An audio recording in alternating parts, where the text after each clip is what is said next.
under exceptions C1, C5.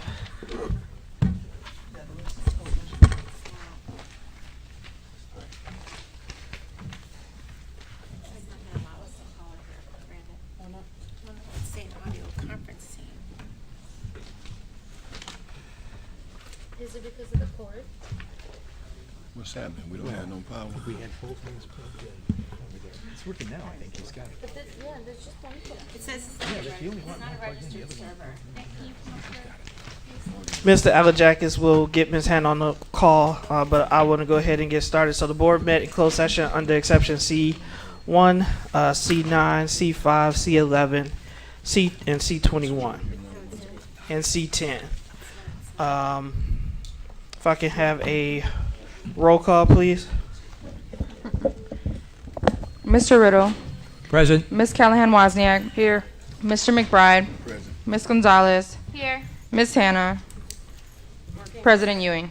Here, yes, board member Hannah was already voted on for her to be able to participate. So once we get her on the phone, she'll be able to join the meeting. But now we have the Pledge of Allegiance. Mr. Grime, if you'd be so kind as to lead us in the pledge.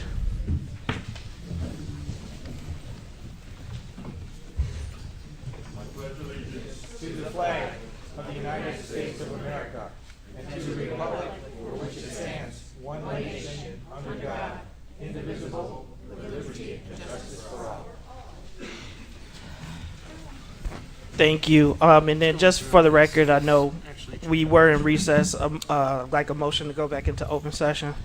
So moved. Motion by Mr. Riddle, second by Ms. Gonzalez. All in favor signify with aye. Aye. Any opposed, nay. All right, we're back in open session. While we get Ms. Hannah on the phone, we do have the president's report. I did email that to Mr. White. If you can bring that up for me.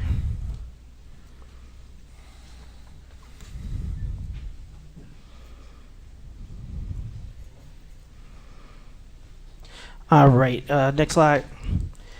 Just want to review the mission and vision for District 60. Next slide. Unity of purpose. We affirm the unique role of public education whereby each community collectively pulls its resources for the common good through the education of its students. Therefore, we seek to uphold and improve the public education for our community. And these are our unity of purpose statements, which are there for review. Next slide, please. Board member behavior expectations.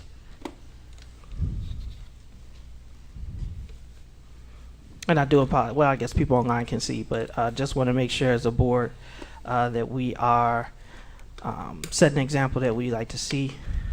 Next up. These are kind of just some announcements, very high level. So we are in board elections, so I encourage all voters to get informed. There are multiple forums that are going on. These elections are super important for our community. All of these individuals running are volunteers, and so really excited for the opportunity to serve. Next is previous meeting minutes. It has been, I'm about to get those up, discussed about meeting minutes. I want to make sure that it's known that that is not falling on deaf ears. I haven't addressed it from the podium. Staff are working in order to make sure that all meeting minutes are brought up and posted, and so we have even more that are going out today, and there'll be even more to come. The goal is to make sure that before the next board is seated, that all meetings are current, and so that is the timeline. We are working very, very quickly in order to make sure that those are there, approved, and in place. I'll also be reaching out to our IASB rep. Because Ms. Wozniak has elected not to run, we will be appointing at the very least one new board member. And so we have scheduled a board self-eval. What was that? Electing. What a point, I'm sorry. Elect, yes, thank you. We'll be electing a at least one individual board member. And so what I would be doing is reaching out to make sure that we set up a board self-evaluation in order to make sure that we are starting off on a good foot as a new board. Also, campus safety. I've received multiple emails, as I'm sure other board members, superintendent as well, related to safety concerns, both for student and staff. I know that our committee related to zero tolerance and what that means and defining what that means meets for the third time tomorrow. This is a big concern as our students and staff want to go to schools in which they feel safe.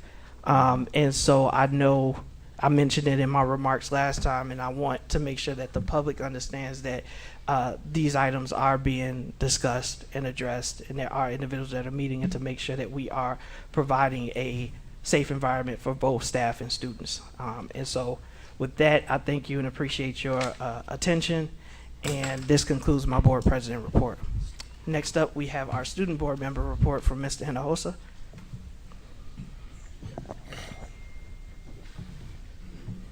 See, this works? Yeah, it does work. Okay. So hi everyone. We're here to do my second student board member report for my term. Very excited as always to share the insight of the students and all that's going on with my work. So next slide, please. This is the little timeline that I have from my opening statement, new business, community spotlights, and comment square and Q&A. I'll get to that one in a second. But next slide, please. Statement. This is a little quote that I found that I feel like really speaks to what a statement is. Obviously, it was said by the Greek god Dionysus, Greek god of wine, saying, "Let thy speech be better than silence or be silent," which I feel like is a good quote upon itself. Next slide, please. So my own statement comes from this quote here, which was said by Roy T. Bennett, which was a senator from the Parliament of Zimbabwe in the early 2000s. He said, "Be thankful for everything that happens in your life. It's all an experience." And just to briefly go from that into a statement, I really do feel like a lot of students have that idea that we are thankful for a lot that goes up in our lives. May that be the good, may that be the bad, may that be the in-between, maybe the highs and lows of our lives. But at the end of the day, it's all an experience. We all learn from our good and our bad, whatever goes up and what goes down, and just choose to keep on going forward, growing as a person. So I feel like that's a good way of starting this report. And obviously, there's always going to be a theme to each statement. So, you know, got to choose a new one every single time. Can we go on to the next slide, please? New business. So obviously, the new business is everything new that I've done in the last week. And anything that goes from this and it keeps on going forward to something else will obviously go into old business and will go up to new business. Obviously, that's how it works. So next slide, please. So one of the new businesses items was from last week, which was the Promotion and Retention Committee, which I am part of, led by Dr. Nault. Our objective, obviously, as the name entails, is reviewing and proposing a new promotion and retention policy for WPS 60, obviously looking at policy 5215, which really details how promotion works in the district from obviously benchmarks, 2nd, 5th, and 8th, and the high school level. Now, the student view, from what I've heard from students and what I've collected myself, it is the view of the students at the Waukegan High School that high school, middle school, and elementary levels need to be held accountable and be supported at the same time with anything they might need, but also be able to understand if you haven't done this, this, and this, there are going to be consequences for it, but still be able to be supported in that academic journey, because at the end of the day, we're all students. We all need that help, but still need to be able to be held accountable for our education with X, Y, and Z. Obviously, we're working hard. We're meeting every 2 weeks. Thank you, Dr. Nault. And we're diligently going through it, looking at the policy and trying to sum up everything new that we think should be included and obviously present it to the board in due time and see what y'all think about it. And obviously Superintendent Placencia too, to see how it looks like. Next slide, please. Obviously, this is my little picture with Principal Abe. This is what I like to call Principal and SBM Talk. Obviously, the objective of meetings I have with Principal Abe, which is the principal at Brookside, is to discuss and present issues that Brookside students have.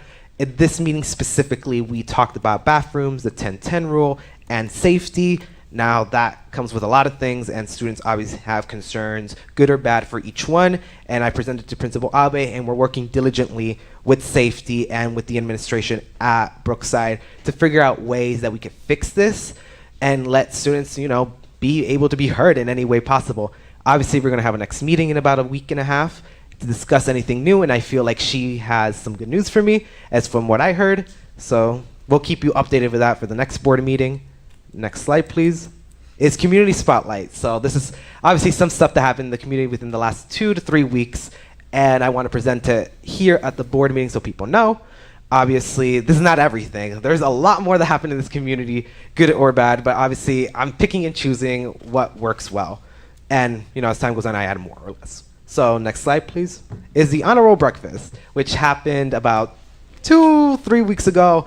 It slipped my mind of when it happened. Obviously, this is a few of my friends. We're sitting there, and we're being honored for our high academic achievement and all the students that were there in the front. Obviously, at the very front, there wasn't a lot of people, but if you turned your head about 180, you could see like everyone in the back. It was full, the cafeteria going to the back. So there was a lot of people, trust me on that one. I can confirm the breakfast was really good. It really tasted really good at this time. Last year was different story, but this year was pretty good. Obviously, we love being honored for our hard work and dedication here at the Waukegan High School for our academics and everything. And all my friends obviously feel proud of the work they've done so far academically. So, kudos to everybody. Next slide, please. Raider Games. Obviously, as some people know, obviously Raider Games is one of those JROTC events that is all about competition and physical fitness and stuff like that. So we have the Raider team, which is a club for JROTC that does exercise, that does physical activity and stuff like that. And we had an event, obviously, dedicated to that. And as you can see here, this is their rope bridge that they usually do, where they tie a rope to one side of the Washington gym, to the other side, tie it up, and they walk across it, kind of mount themselves on the side, and they kind of crawl, walk their way through it, which is pretty cool, honestly. Personally, I would like to learn how to do it, but then again, it's really high, so, I'm not trying to fall. So, yeah, it was a really good event. I unfortunately couldn't go because of other commitments that I had to do, but from friends and people like that went, they said it was pretty good, very entertaining, and kudos to the Raiders team and obviously the JROTC department for putting this together. Next slide, please. The CO of Biliteracy. This is a program that I really want to tell students, juniors, and seniors. Just quick information-wise, it is it was today, actually. So any juniors and seniors that went, obviously, kudos to y'all. Obviously, it was at 5, so a few hours ago. Obviously, the CO Biliteracy, the people that don't know and stuff like that, is an award that is put on, if I'm correct, the transcript, correct me if I'm wrong, saying that obviously you have to meet proficiency standards in a second language, and for any student that is in French or Spanish or ASL and stuff like that, I highly recommend it to do it, honestly, and try to push for that biliteracy, that trilinguacy, and being able to speak those languages, which is pretty cool, honestly, in my opinion. And obviously, I'm in French, so I'm striving for that medal. I'm striving for that before graduation. But for anybody that wants to do it, please contact your language teachers, foreign language, and see how you could get with the program and stuff like that, and any forms you might have to fill out. Next, please. Social Worker Appreciation Week, which is next week from the 5th to the 11th. Obviously, appreciation for our social workers is very important because they are the backbone for students that have academic and social needs, that need to go talk to someone, that have stuff happening in their lives, and these people are very important to them, and being able to be appreciative of the hard work they do at every single campus in our district is very important. So obviously, if you see any social workers or are friends with social workers, just say thanks for the work that you do at our district. Next slide, please. The girls wrestling state. Very proud of this one. For the first, I don't think first time, but in a very long while, our girls wrestling team or duo here has qualified for state. Little clapping session. Nailani Rodriguez, yes, I did say that right, great, was for state qualifier this year. A lot of my friends said she's a really nice person, really hardly dedicated to her sport, academics, her friends, and all that good stuff. So if y'all ever see her around the neighborhood, please say congrats and stuff like that. And from the Waukegan population, student population, very proud of you. And obviously for Jennifer Perez too, very proud of y'all for obtaining that high athletic degree. Next slide, please. Want to shout out, this is a little shameless plug-in. I finally created a Instagram page for obviously the student board member. So obviously, if anybody in the community, students alike that are listening to this, there is the Instagram page, and I will put anything new that's going on in the district and my work on this Instagram page if you want to follow. Shameless plug-in.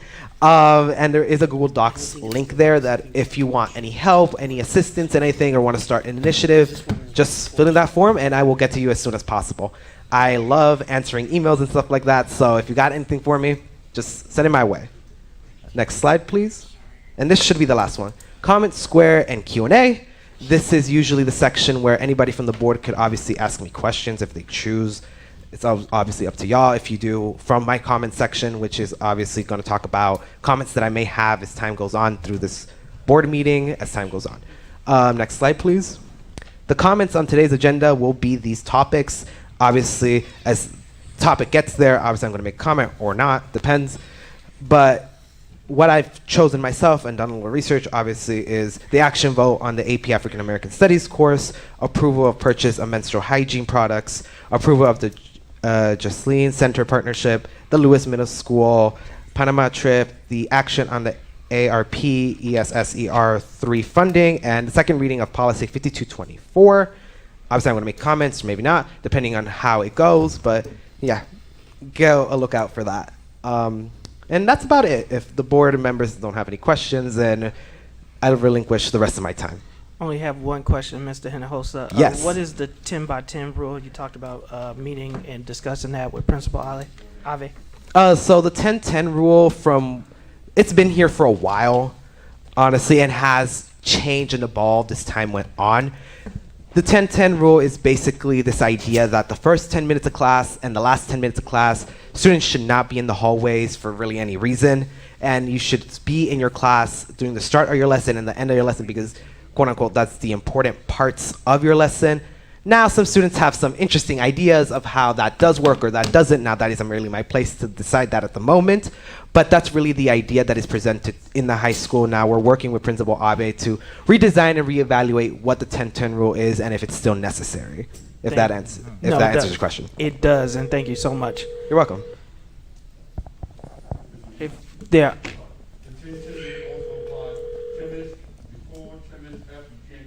Hello? thank you. Thank you, Mr. Grimes. All right, we do have Ms. Hannah. Can you hear us? Yes. Okay, we apologize, but we got you working. If we can lower the microphone a little bit. Test, Ms. Hannah. Speak. Hello? There we go. If we need to turn you up, we'll monitor it. But glad that you can join us and hope that you feel better soon. There are no special recognitions and presentations, and I know we are transitioning. We lost one team member, but I'm excited to get our 60 and 60 back and going. So I know we want to start continually recognizing all of the great things that are going on throughout the district. We've had so many events over the last month, I can't even keep them straight. Sometimes it's 3 and 4 events on the same day, but it's been a really, really good and busy month. With that, we have approval of minutes. So we have approval of the minutes of the open session board meeting from January 25th, 2022. I'll make Can a we take motion them that as we one? approve items A, B, C, and D for those minutes. So we have a motion to take items A, B, C, and D together. Do we have a second? Second. Second by Ms. Wozniak. Any comments or questions on the motion? All in favor signify with aye. Aye. Any opposed, Aye. nay. Minutes are approved. Now we have our opportunity for public comment. As a reminder, public comment is 3 minutes. If you need translation services, you will get 6 minutes to allow for translation. I'm going to call multiple names if you all would be so kind as to line up to hopefully expedite the public comment. This is an opportunity for you to address the board. First name is Danella Villarreal. Second name is Benjamin Grimes, and the third name is Pat Vukovic, and fourth name Phil Maione. If you come in that order, so Danella, Benjamin Grimes, Pat Vukovic, and Phil Maione. Fuck you, bitch. Oh, I'm sorry. I'll beat No, your shit. no. Inappropriate. I wasn't talking to you. When But I that's was I? inappropriate. Why don't you shut the fuck That's up and mind your inappropriate. business? You- You don't like this? We're not gonna have that here. Oh, wait. Wait. Oh, I'm not done. I can talk loud enough. That's how teachers and staff She- are talked to. That's what teachers and staff are dealing with. If you don't like being talked to that way, then why is it acceptable for staff to be talked in that manner? Explain that to me. I bet you don't have an answer. The way to right wrongs is to turn the light of truth upon them. Take away your princess privileges and you get what the rest of us work with on a daily basis. A student gets 4 warnings about vaping in school. At what level does it constitute a consequence? What is the consequence? We have no idea, but it continues. Substitutes are treated with more disrespect than ever in all my years. The staff and students and admin are creating and have created this culture under your leadership. We are not valued. We need a union. It's not equitable treatment, and it's time. To have paras, we have paras and subs with master's degrees. We have JD degrees. We have doctorate degrees. That's way more than you, last I checked. We're still waiting. Some people are getting provisional license, from my understanding. I'm not quite sure. I'm going to investigate that and go deep. We're going to get some more information. But that doesn't seem equitable that you do it for some and not for others. You say that you care about the staff and students and their safety, yet the parking lot is a disaster. Every day we are almost hit in the parking lot. I've seen staff almost hit. I've seen students almost hit. Because you allow the parents to do whatever they want and it's a free-for-all. Just like Brookside. Anybody notice that's a staff member how Brookside's all of a sudden a little better than it used to be? It's not because of them. I made the phone calls. I got the change. I'm the one that cares enough about my colleagues that I'm tired of almost seeing them hit. I'm also tired of almost being hit. You don't care. It says right on your district, right on the boards, that we are responsible for keeping ourselves safe. I have worked 15 years here. 15 years of teaching, writing lesson plans, fixing, grading, participating in every PD and special ed law. 0 benefits, 0 any kind of cost of living pay raises. And then I have applied for multiple positions.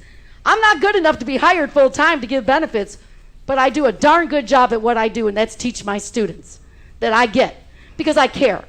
Because I'm here. You don't care. You're here to make your political gains. Thank you, Ms. Villarreal.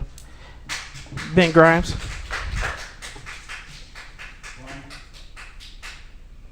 I'd like Shar and Adriana to come down, please. Adriana, Shar, would you please come down? And when you, if you can start the clock, I apologize, Mr. Grimes, but we got to give everybody 3 minutes. Mr. Brian, you want me to read your letter? Do you want? Good evening, everybody. Mr. Brian Luoso, this is from the Waukegan Schools Foundation Board. These are 2 of our board members, literally, and Brian is our treasurer, thank God. Dear Mr. Luoso, the Special Recreation Services of Northern Lake County, Waukegan Park District, and City of Waukegan would like to take this opportunity to express a heartfelt thank you for the sponsorship support given to the 2023 Polar Bear Plunge. This year's event could not have happened without you. We are grateful for your commitment as a premier sponsor. Without the sponsorship, we would not be able to hold this event. We are thankful to all of you for your efforts in promoting the event. We had 338 people take the plunge this year. That is our 3rd highest total to date. This year, we brought in $14,450 in proceeds. That's incredible. And I'm not going to continue reading the letter, but this is what our treasurer does. now, and I'd like to thank our board members for the support. Shar is just amazing. We're going to miss you. But we gave the money because of Shar bringing it to our attention. She took the plunge. Now I want to change directions and speak about something that happened today, this afternoon. I want Yvonne Fulton to please come up. Thank you, guys. Before my time expires, Yvonne, please. We had a heck of an event at the Washington campus today. A heck of an event.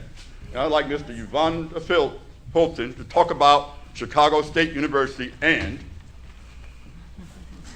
I'm sorry. I was going to talk about it during my 3 minutes a little bit, but we did have Chicago State University, which is closest HBCU we have in this area, and they came and did their marching band, and they had some strollers today, and all the team was good. The students, parents, if you're watching, your students were excellent. This is what we do for students because they haven't had an assembly. One young man, I was going to speak about it today, told me, I haven't had an assembly for the 4 years I've been at this high school. That's heart-wrenching. We need to do better. We just do. It's sad that nobody wants to bring in people to come in. Chicago State had an awesome time today. They loved our students. They loved our staff. And so we were very appreciative to bring them here and had the opportunity. thank you so much. You guys have no idea of how hard this young lady works. Thank you, in our Mr. academic Grimes. department. Okay. And I do. I Frank want. Vasquez and Thank you, Mr. thank you, Grimes. thank you. I also want to state, for the record, too, is that we don't share time. Ms. Vonda did sign up, so I'm trying to follow the rules. That's it. Because when I don't, I get called out for it. Ms. Vukovic. Good evening. I'm here to talk once again. I've talked for many years, but last week at the student achievement meeting about the reading scores. And last week, Mr. Riddle said that we were told that we could not afford reading specialists. I don't know who the we was because someone asked and he didn't answer. Miss Patty talked last week about the fact that we have lots of resources going out, and there's a lot of different tutors and different people working with students in the classrooms. And I want to explain to you from my view. I was a reading specialist in the district for 14 years before the positions were eliminated. And at that time, because I was employed by the district, I was evaluated by my principal at my building every year or every other year once I was on tenure. And one of the things that I don't know that the board understands is when the employee is yours, even though I know it costs more because you have to pay insurance and all the benefits, which you don't have to do when you keep hiring these third-party people to come in. But when you have these third-party people, who's watching them? Who's evaluating them? Who's making sure that they're doing their job? When I worked at Washington Elementary under Barb Steincypher, and we gave the MAP test fall, winter, and spring. And this is how, and I'm sure there's many other principals back, I don't know about those now, but there's a lot of them that are still here, that I would have to meet with her. Now, she met with every teacher in the building after fall, winter, and spring to discuss their scores. Same thing with the reading specialist. There were 3 of us, which is like just enough. Maybe you need 4. We're down to 1 now, and then all these third-party people.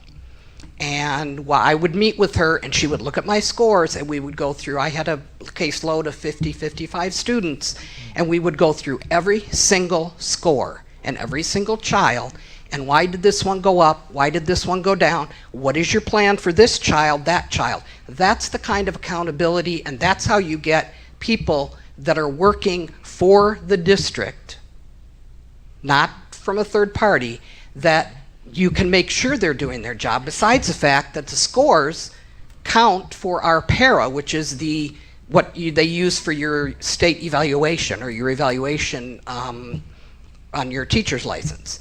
So that is the difference between just hiring these people that aren't certified in reading, don't have all of the qualifications that reading specialists have, And that's why we keep, this one didn't work, let's hire Hey Tutor.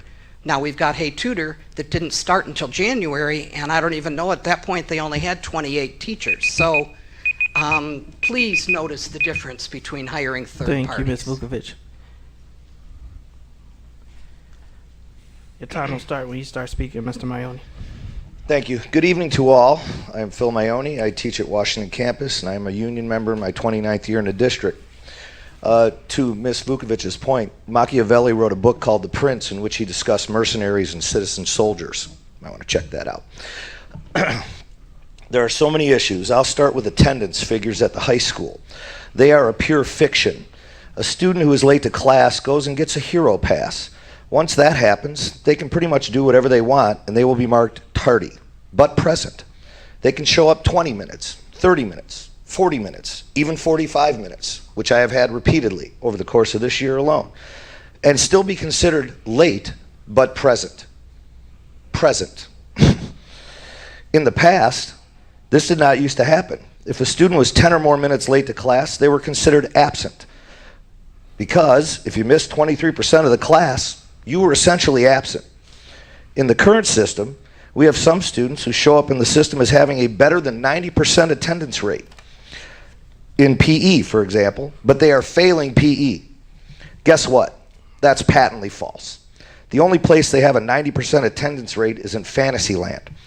Repeated requests from both faculty and administration at the high school to rectify this issue have gone without resolution. And I, for one, am getting tired of explaining to new administrators who ask us why this is occurring. It's like if someone asks you, why is there no water coming out of the end of this pipe when there's a break in the middle of the pipe? And you point that out, and they go, but why is there no water coming out of this part of the pipe?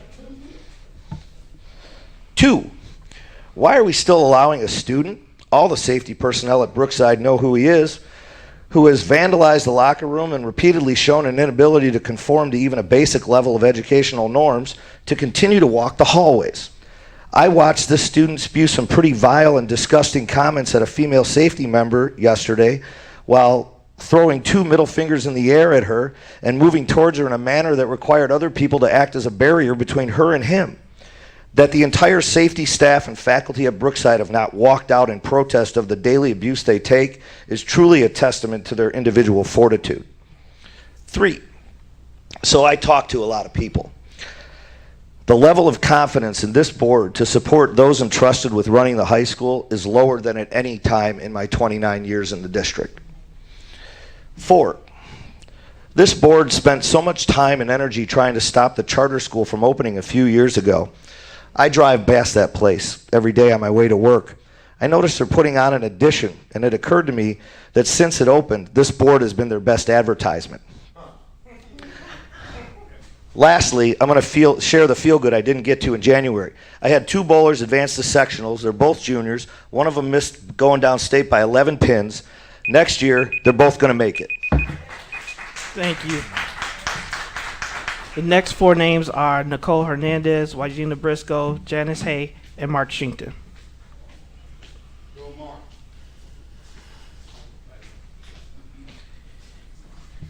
I'm Nicole Hernandez, kind of just going to skip around. Again, Edmentum does not qualify for any NCAA approved courses. So that means if any athletes fail a course, they have literally basically no recovery and nobody cares. The heat map for $42,000, my 13-year-old suggested just get the Wi-Fi, the computer, and walk around, and then when it drops, that's where you know there's no Wi-Fi. Pretty common sense. I just discussed with Mr. Cuevas about, like, obviously the Wi-Fi is not going to go through your bricks that are over 3 inches thick and your asbestos walls. It's common knowledge. The waivers for all the jibs and everything, my personal opinion, waivers should not be approved for all these outside organizations unless our children are involved. That being said, ammo is fine. That being said, no, we should not be giving all this money to these adult football players. I don't care that they're women, whatever. we don't even allow our own children and our own community in these gyms past outside of their athletic hours. If they're not signed up for a sport, they're not allowed to go to the gym. They're not allowed to go to the field. They're not allowed to use the things that we pay for as taxpayers. So why are we funding Waukesha football, amongst other organizations? Additionally, that specific contract does not even have the personnel fees added on the contract, so you guys obviously need to table that today. Jocelyn Center was actually contacted the district in December, if you look at the paperwork, reaching out to educate teens. We turned around and said, okay, well, we want to educate our people, which is good, our staff. However, the contract already was supposed to be free for the month of February, which we're just approving now. But, okay, who cares? Administrative medicine by volunteer staff should not be part of our thing, so you need to fix that, X that out. DCFS interviews,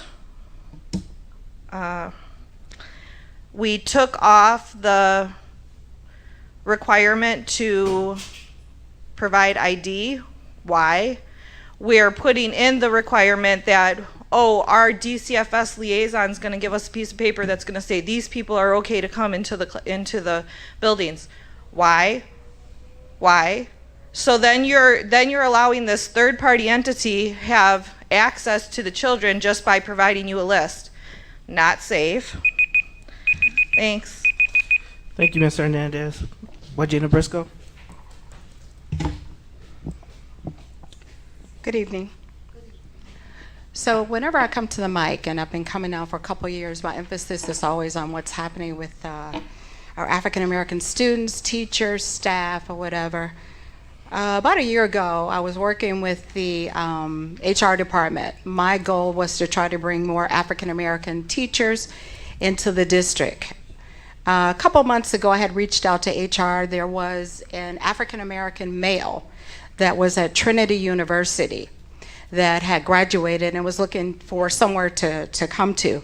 I have a friend who was there who spoke with this male and was going to steer him in our direction.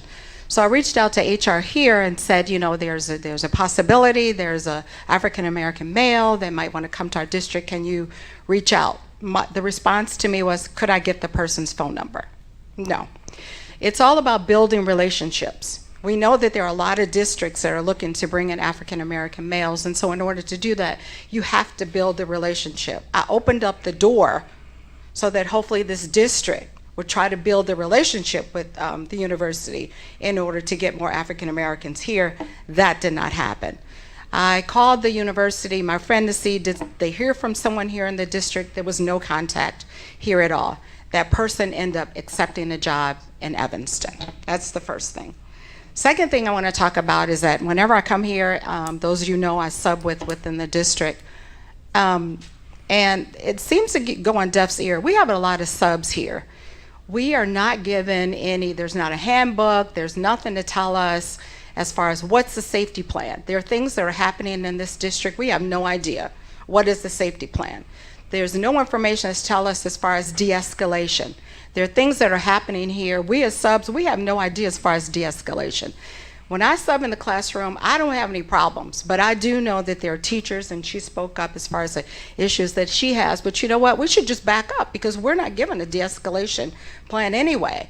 If there is a shooter that comes in, we don't even know about the emergency route. Thank God I do because I come here so I know to look for them, but we're not given anything as subs, and this seems to go on deaf's ear. We need to do something for subs here in this district. My last point is that I saw the data that was here last week. Of course, our African American boys, the disparity, the gap, it's really bad. So I'm really looking forward to see for March, which is when the superintendent is going to give the report. I'm really curious to see as far as what's going to happen with our African American boys. Thank you. Thank you, Ms. Briscoe. Janice A. Good evening. This is my first time presenting to the board. My name is Janice Hay, and I am an advocate for Multiple Myeloma Awareness Foundation. I'm the president and the coordinator. I don't know if you know what multiple myeloma is all about. It's a bone marrow cancer. And I'm asking the board to become a sponsor for my foundation. Several years ago, I came ill with multiple myeloma. And after my second bout, I lost my notes here, just bear with me. I just want to read this. Let me read from my notes. So, our organization mission is to bring multiple myeloma awareness and support to patients, caregiver, healthcare professionals, all people living in our diversified community to educate, support, and expand upon advocacy and dedicate to research funding. Research has concluded that multiple myeloma is a deadly disease. It's you don't know you have it until you're in stage 4. Nobody knows what triggers it or how to prevent it, and it often causes no symptoms until an advanced stage. According to the American Cancer Society, more than 32,000 people in the U.S. are expecting to be diagnosed with multiple myeloma in the year 2029, and now we're in the year 2023. What I'm saying is that my foundation is asking for support for research funding. I've started, we have a golf outing that we're going to be doing in July 16. We're also doing a concert with Genesee Theater. Hopefully we're looking to raise $50,000 to have a concert to put multiple myeloma on the map. One of the things is that I went to Highland Park for a support group, and they don't have a support group in Lake County, in our area, Waukegan, North Chicago, surrounding area, Zion. And so I've decided that we need to have some support group for people to come together and talk about any kind of cancer that they might be having. I went through my second stem cell transplant. The first time that I had multiple myeloma, research found that I had to sit for 4 hours. This time about every month, I get an injection. So we have to educate people about multiple myeloma because they don't know it until they're in stage 4. There's a lot of things going on in our community, so please help. I'll be back with a better presentation. So I just want to put it out there about multiple myeloma awareness. Thank you for your time. Thank you, Ms. Hay. Next is Mark Shinkton.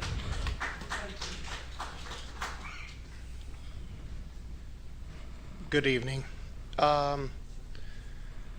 What's happening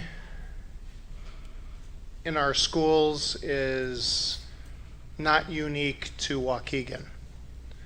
I think most people have probably seen the attack at a Florida school of a high school student that on a paraprofessional that removed, say, like a Game Boy from a student.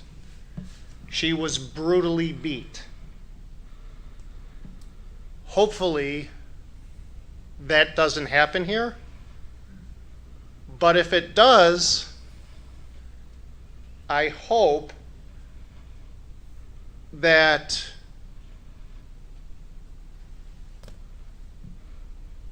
that family holds the school board and the school accountable.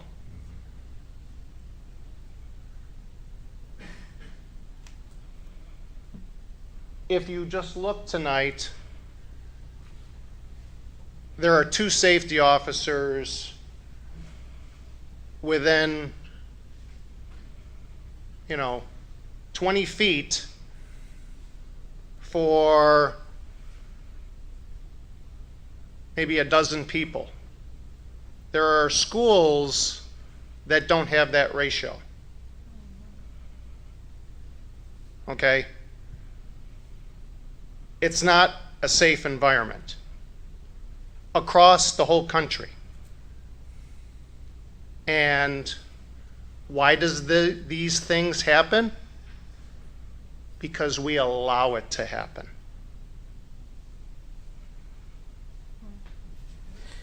Thank you, Mr. Shinkton. Next names on the list in order are, these are the final four: Yvonne Fulton, Randy Sabecki, Christine Linsing, and Rayon Edwards.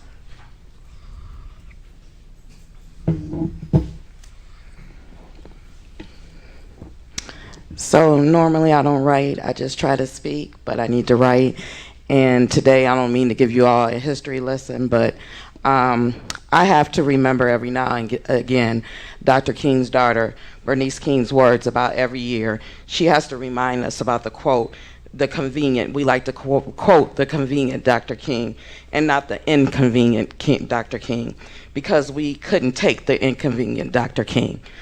Today, I'm the inconvenient Yvonne Fulton. She stated in the polls that reflected at the time of his assassination that he was the most hated person in the nation, with the U.S. having about 200 billion people in 1968, the year he was assassinated. About 75% of the population disapproved of him. In other words, about 150 billion people didn't care nothing about Dr. King. So I'm sure my little words I speak today should not even matter, because Dr. King, like Dr. King, mentally, like Dr. King, it doesn't matter what good you do, they will still dislike you. Some of us are emotionally and mentally dying inside, wanting to speak up, but scared and afraid that we won't have a job tomorrow, or we will be ostracized, or we will be passed by on a position that we know we're qualified for. This is to the board. However, while I'm still here, and let me say this, what I need to say to the board, because I have learned, no matter if I give my blood, sweat, and tears to this district, we are still disposable. No matter how ethical we have been in our tenure here, we are still disposable. No matter how silent we are still disposable. No matter how innovative and creative I may be or others may be, we are still disposable. No matter how we try to strictly be about the students, we are still disposable. And you will never vote for us, because you always has been against us. There's a multitude of things I would like to say today, but I know I don't have much time. I was talking about the senior student. He said it was his first year having an assembly since he had been in the high school, and he was very excited. This was heart-wrenching for me, to say the least. We have contributed to the cycle of the broken educational system because we can't get out of our own way for the betterment of our students. Thank you, Ms. Fulton.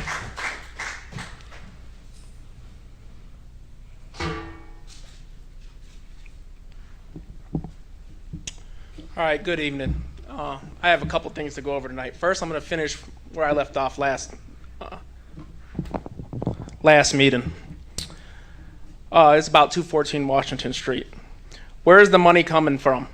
For the Lincoln Center project, you guys have told us that it's coming out of capital improvements.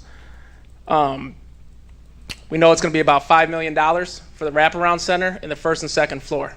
You've told us that. $2.5 million, it's from the grant. Floors through 2 through 6, another $3.5 million. That's about $5 million, plus the 7.75 for architect fees. It's pretty interesting that we're moving $10 million from the ESSER funds over there. You know, we talked at the student achievement meeting about the roof replacement for $10 million at Brookside. We're not as dumb as we think. You guys think we are. We're moving money. We're saying that we're not going to use it, but we're not going to earmark it for the roof. So what does that look like to the community? We're using that money to fund this administration building. This building, you guys want to turn into the best center? Potentially, because that's what it said on your thing. We can go back and look at it. Potentially. Turn this into a best center, and also AEOC. How are we going to divide those two in the same building? We just gave Ms. Fulton the college and career place over at AEOC. So if you move that building and give it to JROTC, you taking that space from her now? So where's that space going? I went back and looked at the whole presentation. Nick Elijak has read that we're going to look at buildings that are underutilized. You guys always tell us we don't have enough space in the district. So what buildings are we referring to? Because you never gave an example of any of these buildings. Second thing, we just got done with this Harris investigation, and I thought it was pretty funny. We just talked about the assistant principals and their pay salary. Look at board docs tonight. We're hiring 2 security guards, one at Brookside, one at Washington. One was hired December of 2022. The other one, I think February of 2023. The one that was hired in December is making almost $300 less than the one that was just hired. Why? If they're both starting in the same position, why isn't the pay the same? That's where we come with the problem with our HR department. We just looked at this, and here we go again. It's the difference. If you want to ask my position on that administration building, absolutely not. You guys still haven't told us where any of the funds are coming from. Everything's to be determined for all these other projects. And that's where I come up. If we're going to give it, let's give that building to Ms. Fulton. Let's make it a career, college and career. That's what we're all about. Remember, college, college, college. Well, let's put college and career in there because not everyone's going to college. So let's put home economics in that back end. Thank you, Mr. Becky. Christine Linsing, and then Rayon Edwards.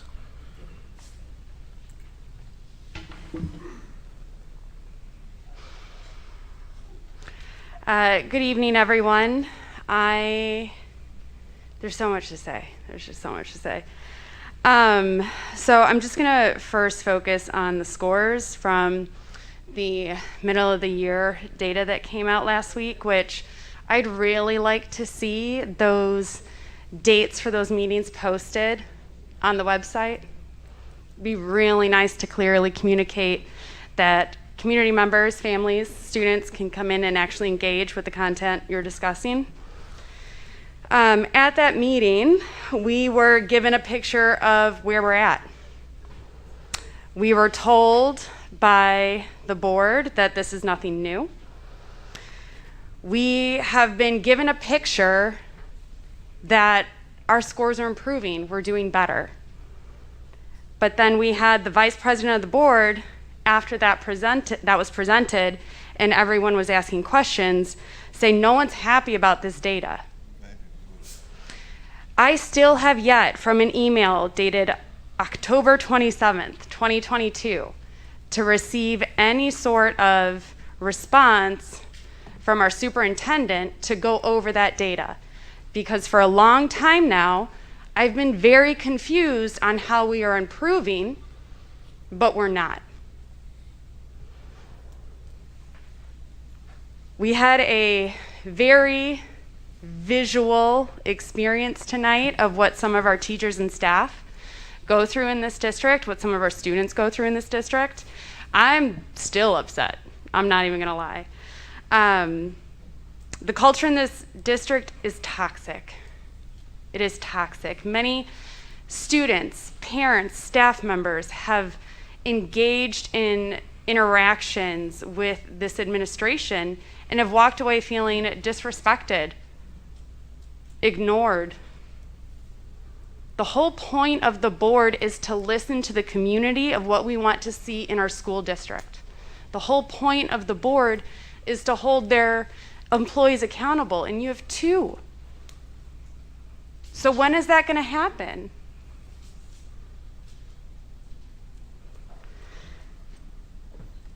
If we are not seeing the results in the scores after how many years, do we blame the superintendent for not leading the district in the right way? Or do we blame the board for not holding her accountable? Every job I've been at, there's been accountability. I have my expectations. If I'm not meeting those, there is a individual improvement plan.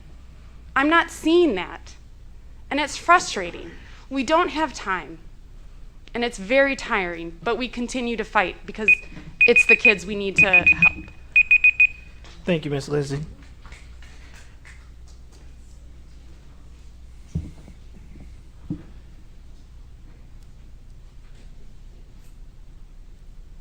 At some point, y'all have to say to y'all self, we are pitiful. Really, we are. it's so sad. I'm gonna be real brief and fast. Ma'am, and ma'am on the other end, I hope I can see y'all around my black babies when I do events. I'll be 'Cause there. I don't never see y'all, and I've had many of them, and there's been many in my community that I've never seen y'all at, but I see we pick and choose what and when we support, and that's fine. That's fine. But when you guys become board members, you're a board member for every kid in this district. And I need you to start acting like one, because I don't see y'all acting like one at all.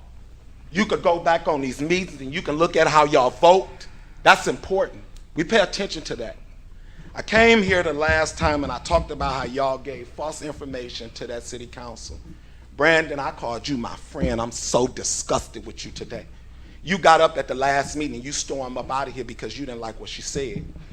Because y'all got staff and people meeting privately and cahooting and trying to bring things and put things in place, right?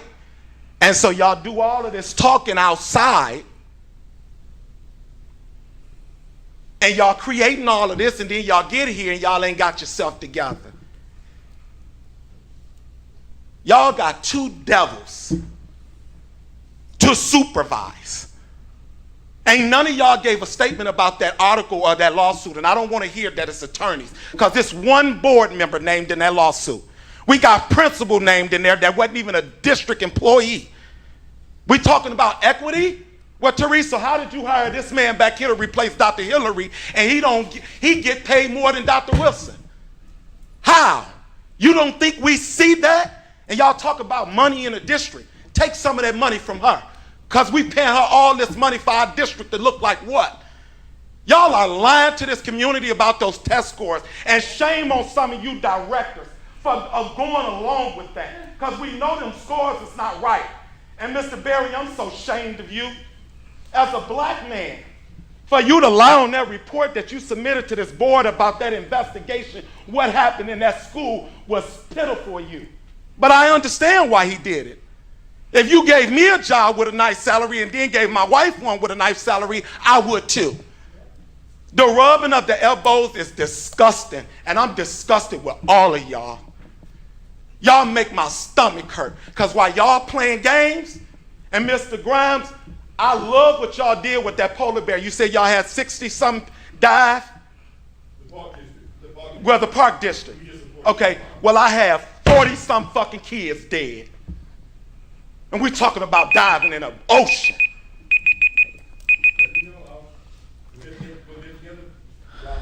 Mr. McIntyre. And if you're going to give money to one CVO, you better give them to all. Every last one of them. Because the Boys and Girls Club is sitting down there and they already qualified to hold kids. Stop all that sidebar ass shit and rub the elbows. Mr. Edwards, your time is up. Mr. McIntyre.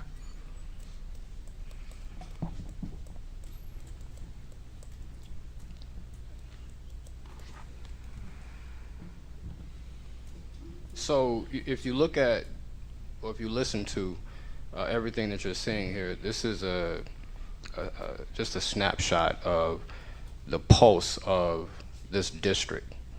I wonder at what point is someone held accountable for the things that we are witnessing. I don't know who's responsible. I mean, I hear different people say different things, but there's an election season, April 4th, and there'll be 3 seats that are up for election. Ms. Wozniak has had enough. That's my words, not hers. So we'll have 3 people up here who will have the ability to contribute to the betterment of this district. And hopefully those individuals will take heed to what you're hearing right now from everybody, because people are sick and tired. I know you hear it, but I don't know if you care. And when I say care, I don't mean care from the standpoint of just the cliche way of looking at the word care. I mean care as in the issues mean enough to me that I'm going to put aside my personal issues that I have with individuals within the district, and I'm going to take a page from Mr. Spock in Star Trek, the needs of the many outweigh the needs of the few. It's a true statement. And I just wonder if and or when you all on the board will see it that way, because there is a clear showing of pain in this district. I mean pain, like pain, it hurts. And I think just to listen to Ms. Fulton just now was like really telling. These staff members are sick and tired of you all, and they're sick and tired of this administration. And I wonder, where does the buck stop? And you guys really need to figure that out, because I promise you, the way in which you guys are performing and representing these employees that feel so horrible about what's going on, that they come to a lowly person like me with their issues for me to do what? You guys have to do better. I'm not here to preach to you. You know it already. I just wonder, at what point in time will you actually do it? Just do the right thing for the people of the district. Thank you.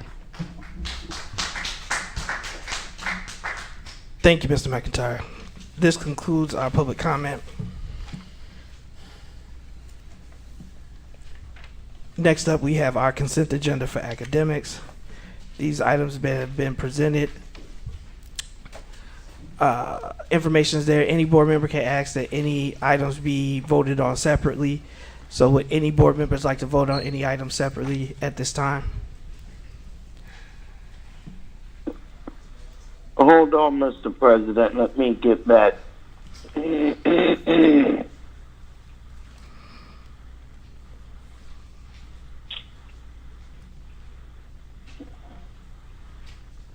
consent agenda. Make sure nothing's on there.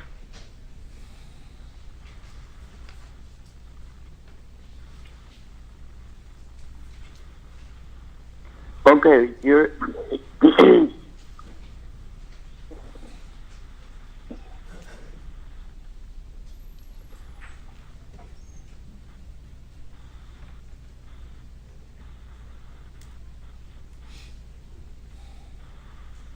I'm good, Mr. President.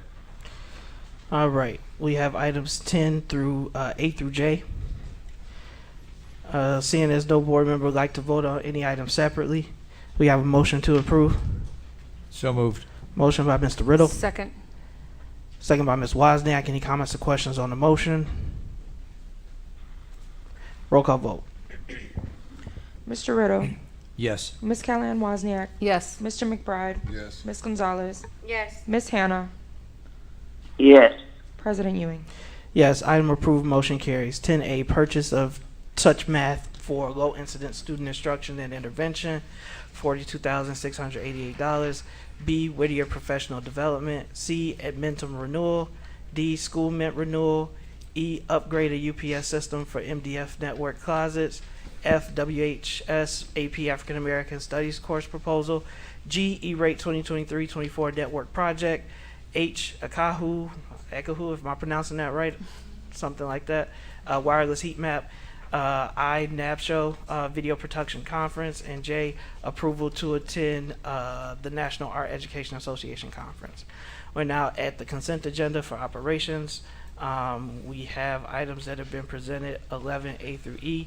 Would any board members like to vote on any item separately? Item D, please. Yeah. Item D. So both Mr. Riddle and Ms. Head are requested to vote on item D separately. Anything else? If not, I'd want to go ahead. vote on C, D, and E Separately? separately. All right, so we are going to vote on C, D, and E separately. So then we're asking for a motion to approve items A and B. So moved. Motion by Mr. Riddle, second. Second. Second by Ms. Gonzalez. Any comments or questions? Roll call Yes, vote. I. On A or B, Ms. Hannah? No, I have a comment regarding the rentals. I did a little research and found out that item C, the AMO. So I'm sorry, Ms. have Hannah, the- we're not at C yet. We're just taking, we got a motion and a second for items 11A and B. Oh, I'm sorry. Okay. Thank you. If there are no questions on item A or B, roll call vote, please. Mr. Riddle. Yes. Ms. Callahan Wozniak. Yes. Mr. McBride. Yes. Ms. Gonzalez. Yes. Ms. Hannah. Yes. President Ewing. Yes, item approved, motion carries. Item C, approval of the facility waiver, rental waiver request for AMO Athletics. It is the recommendation that the Board of Education authorize the superintendent to approve the facility rental waiver request submitted by AMO Athletics to reserve Lewis Middle School gym every Sunday in March. The purpose is to hold youth basketball games from 9 a.m. to 3 p.m. The total amount requested to be waived is $3,168. The AMO Athletics is also seeking a waiver approval for extended cheerleading practice until the end of June. The total amount being requested for this waiver is $5,504. The total waiver request is $8,672. Do we have a motion? I make a motion. Jeff we made need a the motion? motion. Jeff made the motion. I need a second. Second. Second by Ms. Wozniak. Any comments or questions on the motion? Yeah, my question is, do we indeed have some of our own children in either of these youth basketball games? There are Waukegan students, but it is also from the surrounding area. Right. And it's a local No. organization in North Chicago that is actually operating this in our schools? Yes. Yes. Yes.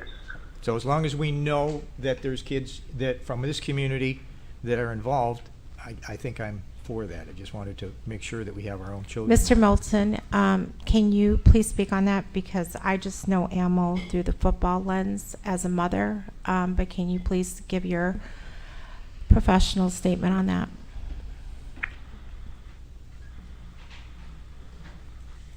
But before the Baron come up to the board, I mean,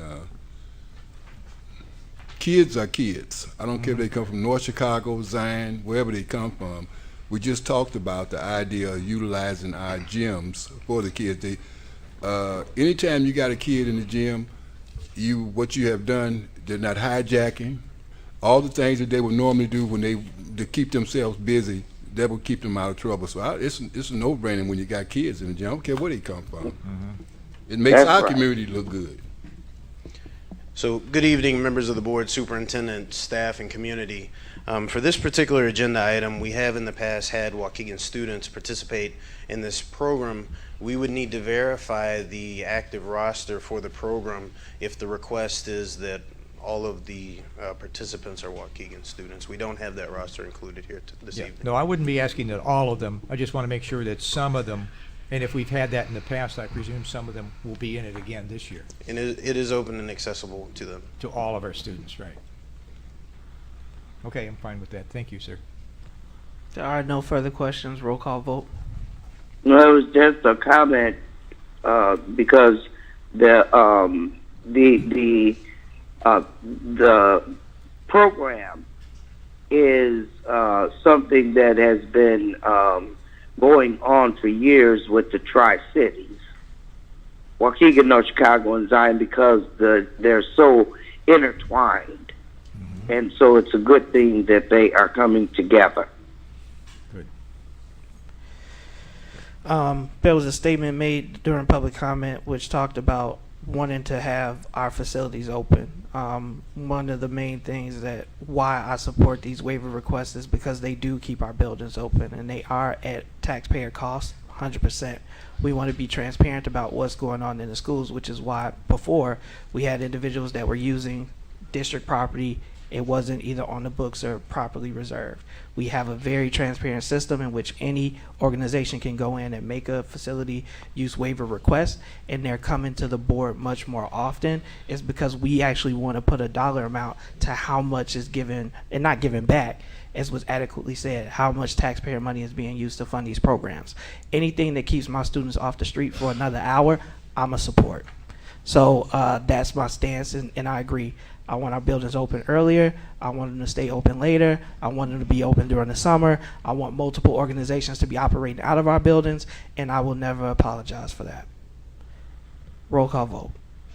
Mr. Riddle. Yes. Ms. Callahan Wozniak. Yes. Mr. McBride. Yes. Ms. Gonzalez. Yes. Ms. Hannah. Yes. President Ewing. Yes, item approved, motion carries. We have item D, which is approval for the partial facility rental waiver request for Midwest Mountain Lions. Superintendent, if you could read the recommended action. It is a recommendation that the Board of Education authorizes the superintendent to approve the partial facility rental waiver request submitted by Midwest Mountain Lions.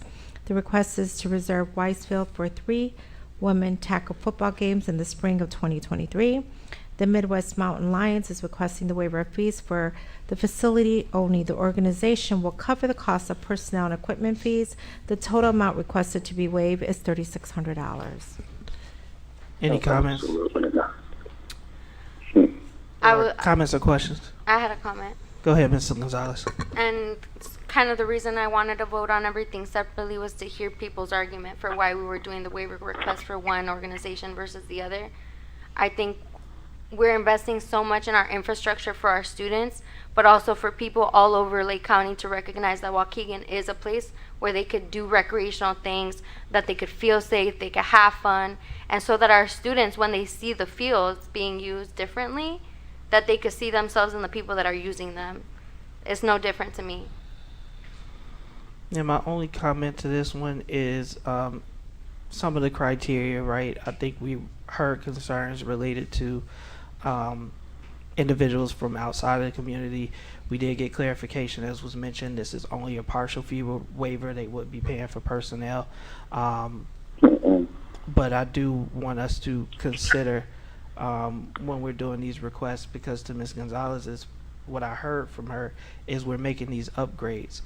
And one of the reasons that individuals are looking to school districts is that we are a cheaper option, but it also can be a revenue source.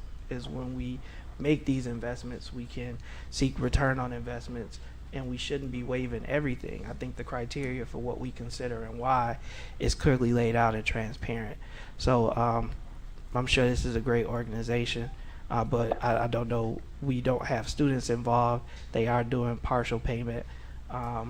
I saw Mr. Riddle's hand, and then if not, I'll call. And I have a question too, Mr. President. Okay. Yeah, so I guess, Go ahead, Mr. Riddle. Yeah, I guess my question is, I mean, how do we justify approving an organization from Chicago that is a semi-pro women's football? I mean, that's great. Right. But, you know, and they're charging $10 for adults and $5 for students to go in. Right.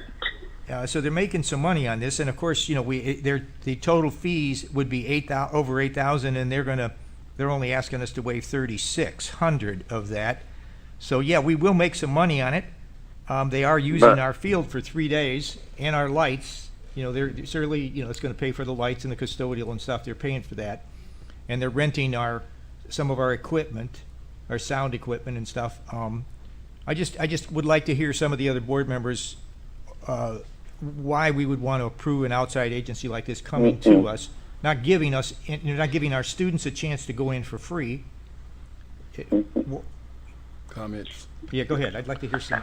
Ms. Hannah was next, Oh, and go then ahead, I'll come Ms. to you, Hannah. Mr. McBride. Yeah, I am looking at the application, and it is from these people are from Chicago, okay, and they're much bigger than we are. And my concern is, like Mr. Riddle said, the use of the lights, the field where our boys are going to have to play. And I don't think that we should be waiving anything, but I'm going to go a step further, and I'm going to say that that we don't approve them to be in our district at all, regardless of the tidbit of money that we will be getting from them. I just don't understand how they come all the way north, and there's many places in Chicago where they can play women's tackle football. Are there specific questions that we want answered, or are we prepared to vote? I'm prepared to vote. I'm prepared to vote. And my comments was. Go ahead, Mr. McBride. I'm sorry. I My apologize. comments was that the problem I got when you start charging our students and you coming in on our turf and you passed up every municipality before you got here to get to come Wadis Waukegan to play football. That's right. That's my comments. You know, you could have stopped in That's Long, right. you could have stopped in Libertyville, you could have stopped in Allen Park. They got fields, but you come all the way to Waukegan, then you got the audacity to say we're going to charge your students for getting in on their own field. So that's my problem. So I That's vote right. So it's a no-brainer for me That's to bring right. it up. That's how come this needs to be tabled, or it needs to be, the recommendation needs to be not a waiver, but whether we are going to allow this to take place or not. Well, My final comment would be on it that I think that I would not vote for this right now. I think we should renegotiate this. Right. If they want to come back That's and say right. they're going to let our students come, this is an opportunity for our students to get in for free or something like that. You know, a little bit more of a reason why we would want them to use our field.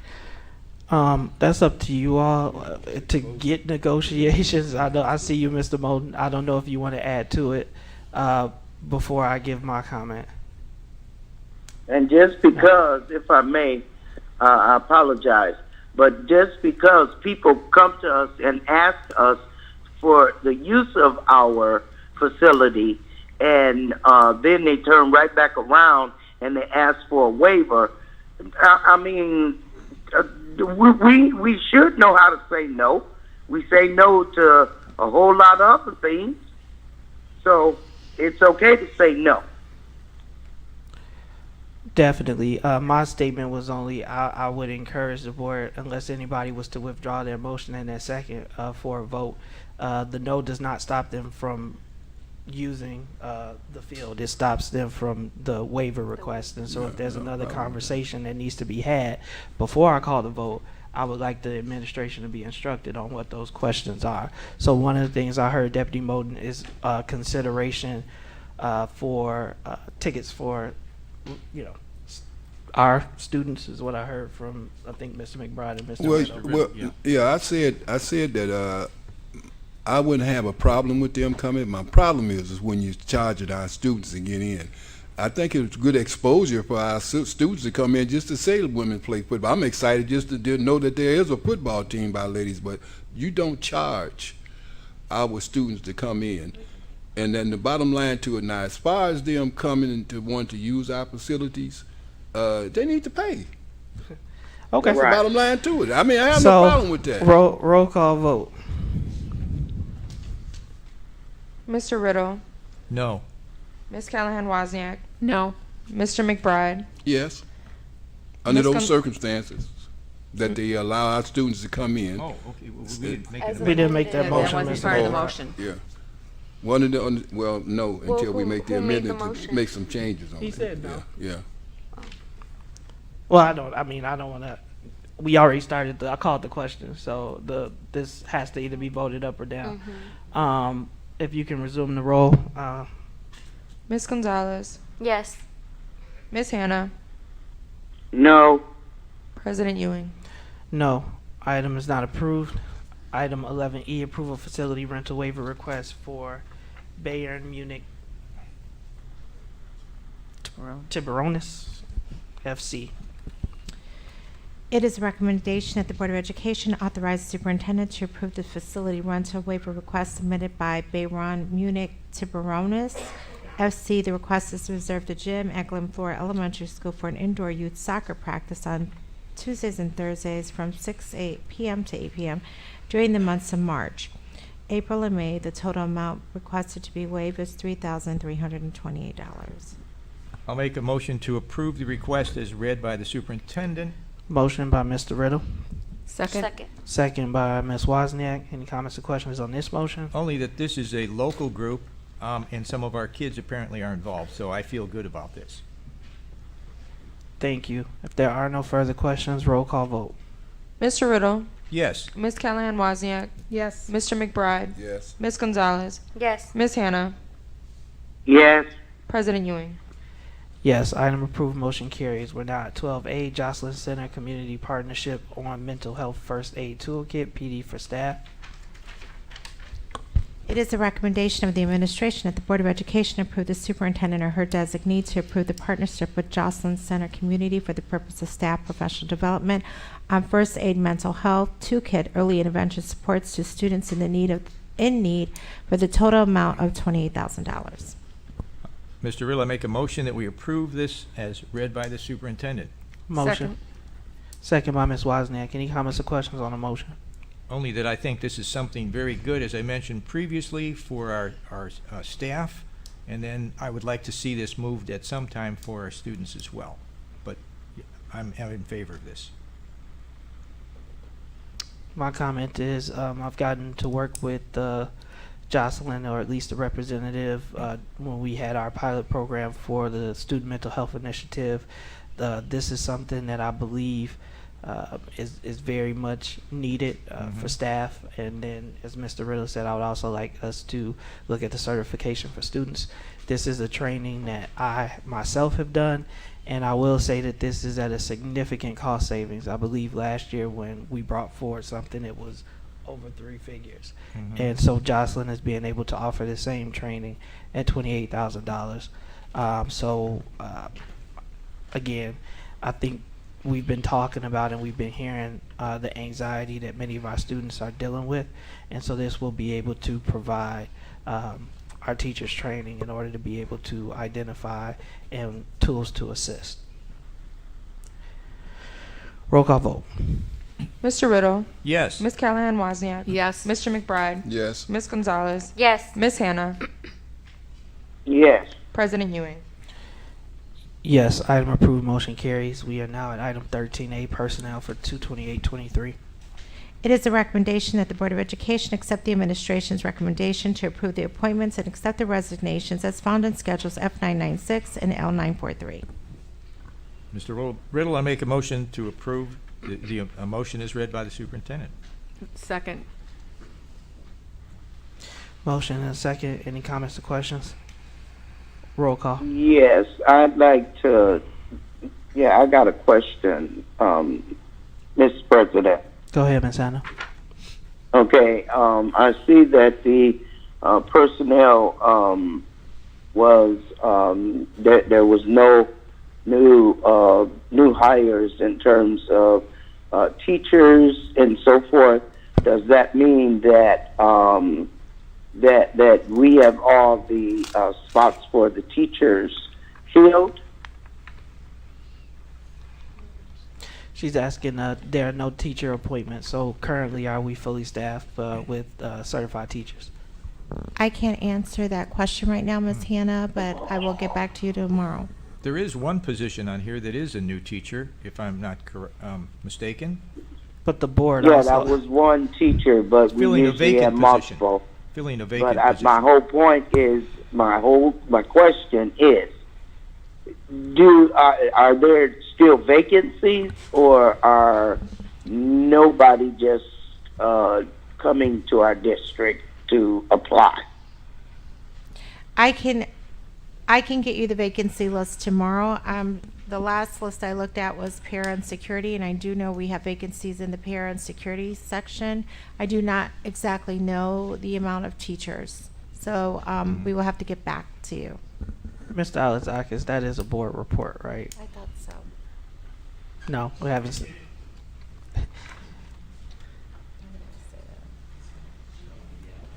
Mr. Alexakis is walking to the microphone, Ms. Hannah. Good evening, Board. That is a board report generally in the summertime during the heavy hiring season when we keep the board updated weekly on where the vacancies stand. So if we can get an updated one out to the board, please. Absolutely. Thank you. Roll call vote. With all the vacancies, Mr. President. Yes, Ms. Hannah. Roll call vote. Mr. Riddle. Yes. Ms. Callahan Wozniak. Yes. Mr. McBride. Yes. Ms. Gonzalez. Yes. Ms. Hannah. Yes. President Ewing. Yes, item approved, motion carries. We have 13B, approval of high school assistant principal benefits. It is a recommendation of the administration that the Board of Education authorize the superintendent to approve TRS markups and board-paid healthcare contributions for the recently reclassified assistant principal positions at both high school campus equal to former high school director positions. We didn't talk about that. Mr. Riddle, I'll make a motion to approve the resolution as read by the superintendent.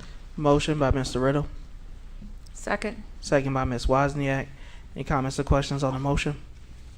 Yeah, Mr. President, we didn't really talk about this. I wasn't in attendance last I week. thought that was what we were going back into closed session for. This item has been presented before. We tabled it. I was not here last week, so I know how I'm prepared to vote. But is there maybe a question that you have currently, Ms. Hannah? Yeah, I mean, because how many high school assistant principals are we talking about? Mr. Milton? Superintendent, you can't answer that? It's 6. So the $50-some thousand is going to be the markup, 9% for all 6 of the principals. 6 of the current assistant principals is what the recommendation is, Ms. Hannah.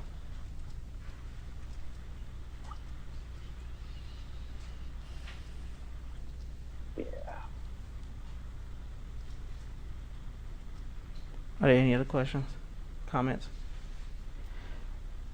My comment is I don't want this to be a reflection on anybody that's in that position. I know personally we just paid for a comprehensive assessment, and Right. it looked at all of those job titles and classifications. When we reclassified it from a director to an assistant principal, it's an assistant principal position. And when I look at this assistant principal position, I personally have to see why wouldn't the other assistant principals receive these same benefits.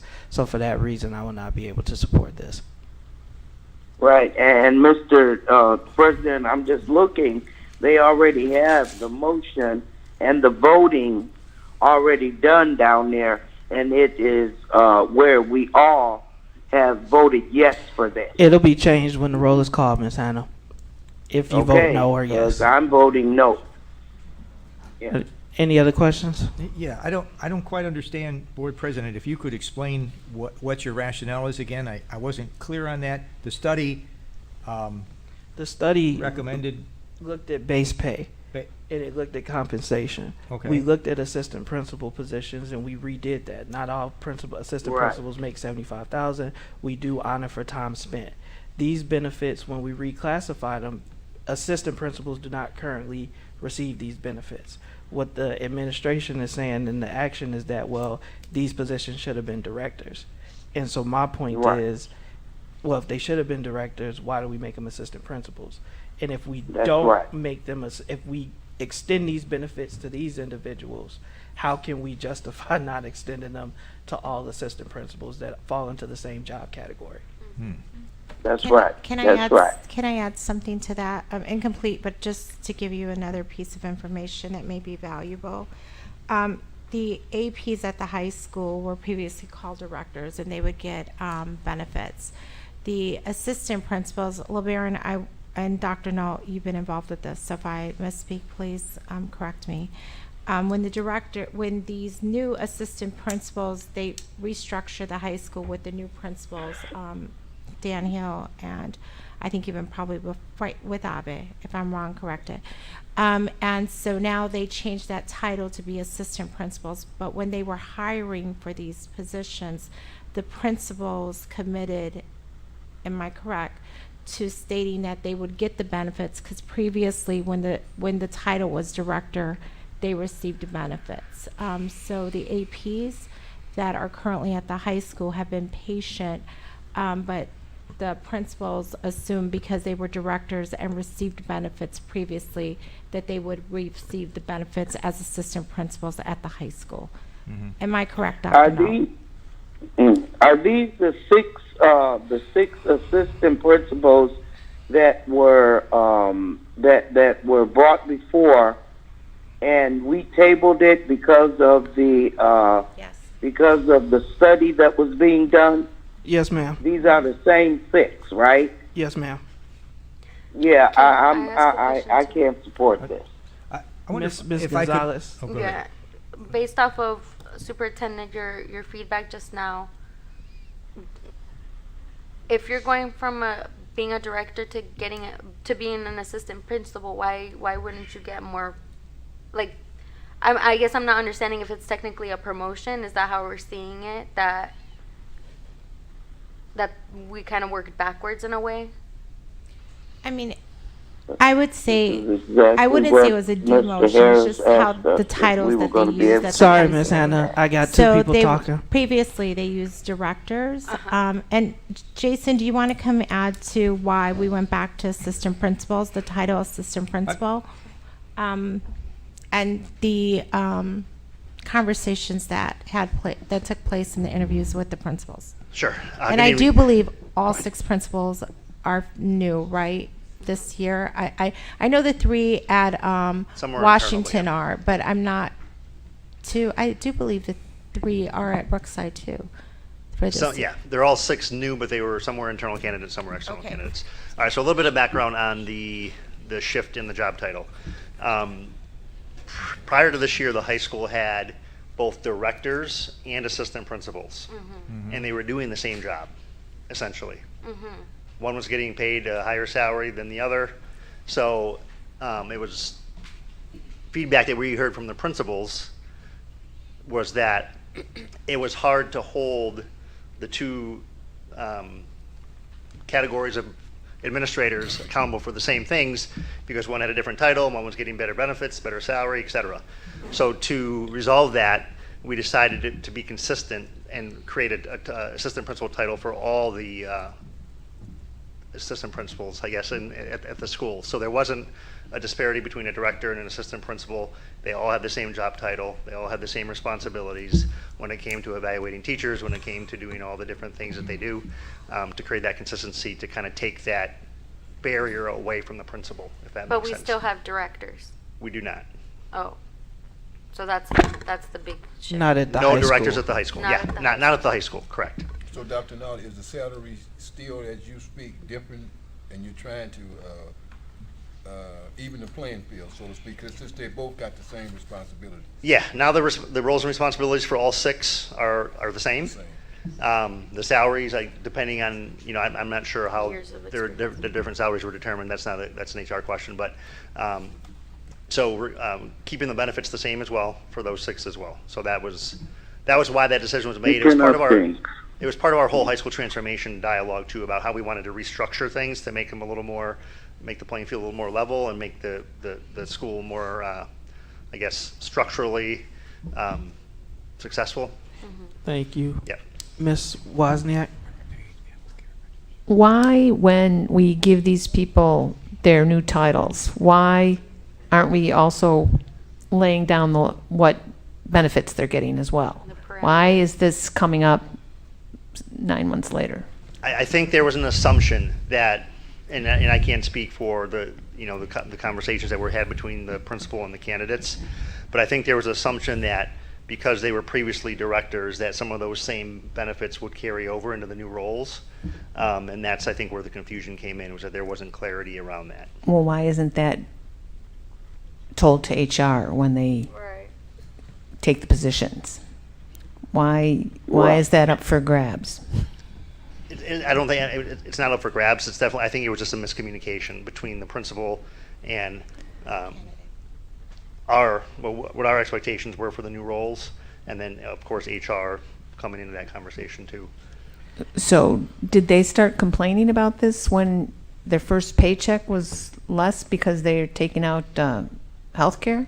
I don't know the nature of the complaints or the conversations that were fielded by the principals. I'm not aware of what those details were, but it was something that was brought up by the current assistant principals to their principal. Dr. Now, may I ask the board if we can table this till we can ask one of the high school principals if they could be here to better answer our questions. And Mr. Figueroa is not present today, so may I ask that we just table this item to our next meeting where we can have more information? I think that's a good idea. I think I made the motion, and I would withdraw my motion, and if we could table it and discuss this further. And I'm not clear on exactly why we're doing this and how this might affect other assistants in our middle schools, or if it's going to, or if we thought about that. And I think I was the second, so. You withdraw your motion? Sure. And Seeing- Mr. President, can I ask a question? I'm asking a question. I'm going to allow it, but you would call me on it. So point of order, both first and second have been withdrawn. But go ahead, Ms. Hannah. No, I just want to know if we're doing this, are we disregarding the salary study that we just paid for when they were talking, because it was specifically talking about the principals, the assistant principals, and so I'm just wondering. We are capturing that one, Ms. Hannah. I'm not gonna have them speak to it as the motion and the second have been withdrawn. But you all have Ms. Hannah's question? Yes. Thank you. All right. Next item up is item C, 13C, settlement agreement with employee number 19581. It is recommended that the Board of Education approve the settlement agreement with employee 1961 as presented by the General Counsel. Correction, that employee number is 19581. Okay, I'll make a motion to approve the settlement agreement as read by the superintendent and corrected by General Counsel. Second. Second. So we had a first by Mr. Riddle, second by Ms. Wozniak. Comments or questions on the motion? Yeah, I don't believe we should do this. Thank you, Ms. Hannah. Any other comments or questions on the motion?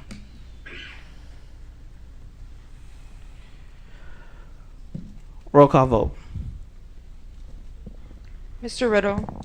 Yes. Ms. Callahan Wozniak. Yes. Mr. McBride. Yes. Ms. Gonzalez. Yes. Ms. Hannah. Absolutely not. President Ewing. Pass. With that, the motion is approved, and we'll just read it to the record. For the record, to identify this employee publicly is Stacy Stradagakis. All right. Next item is other.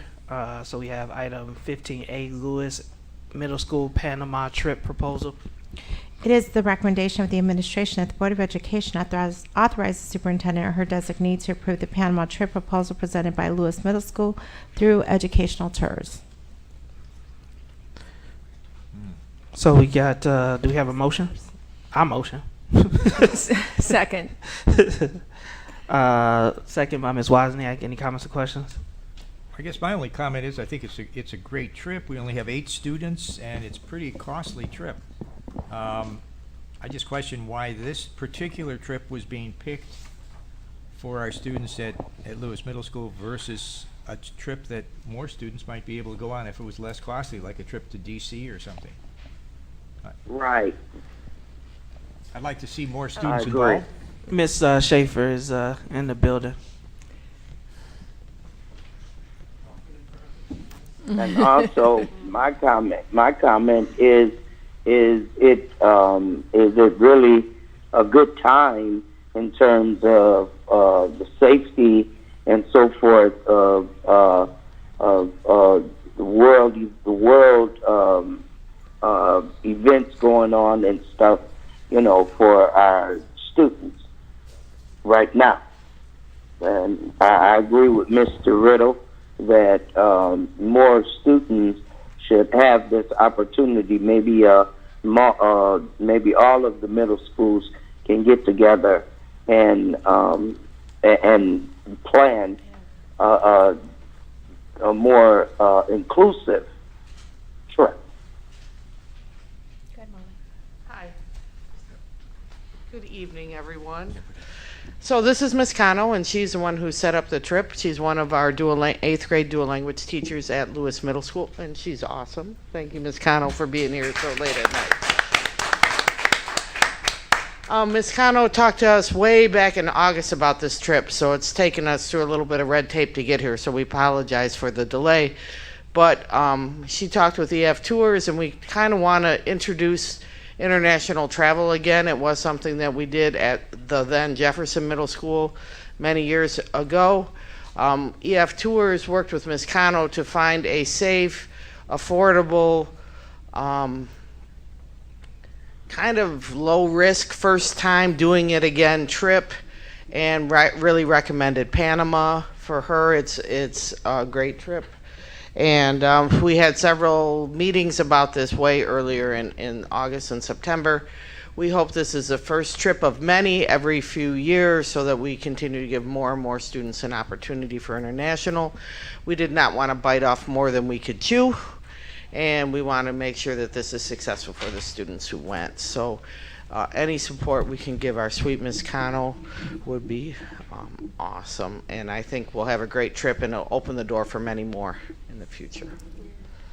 To different countries and other places. Yeah. Right. I wanna make a comment, and it's not against the idea of the trip or the philosophy. I think the more students go abroad, we need them to, because there's a lot of people in the community that don't understand how big this world is beyond Waukegan. Yes, ma'am. I agree entirely. Yeah.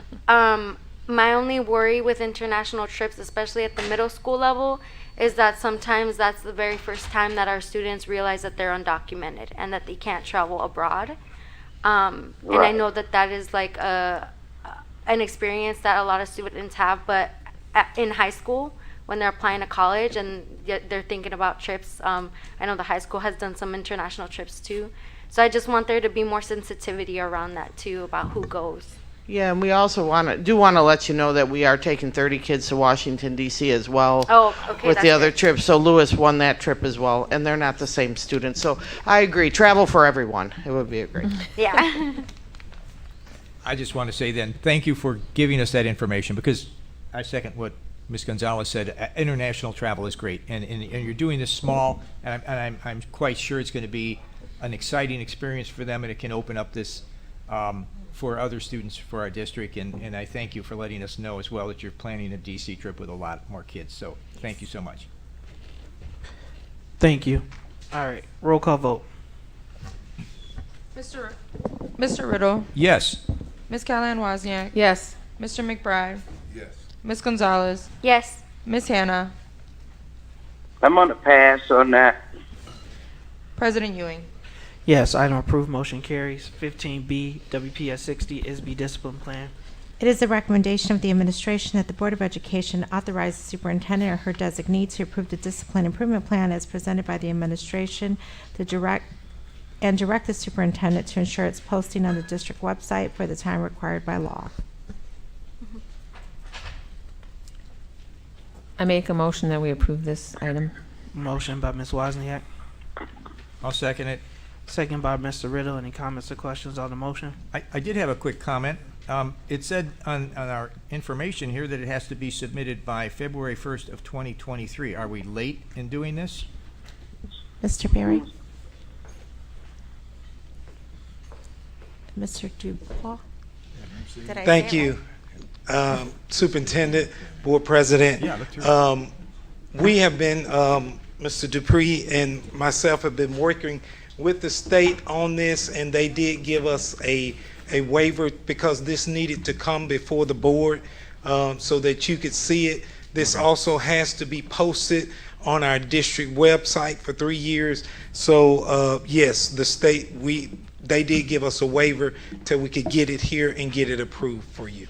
Okay, thank you. So they've accepted the fact that we're going to be late on it, but it's required and we're getting it in. And of course, it's reducing by 15% in 5 years. I mean, it's an admirable goal to reduce these suspensions. It's going to be tough, but Mr. Dupree, I know you're up to it. Teaching is tough. Teaching is tough. Yes, teaching is very tough. But yes, that is our goal. And as you could read, that's just not between me and Mr. Berry, but also in collaboration with the Department of Equity and Inclusion, along with Eric Christensen and Dr. Brown, I believe, as well. We all work together on this. Okay, thank you.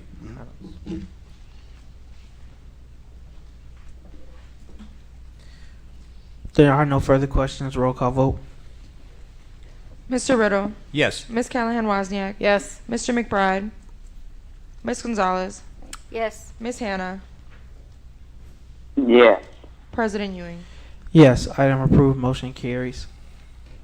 Mr. McBride did step out, so just to make sure in the notes that that is the actual vote is 4 or 5, right? How many of us is it?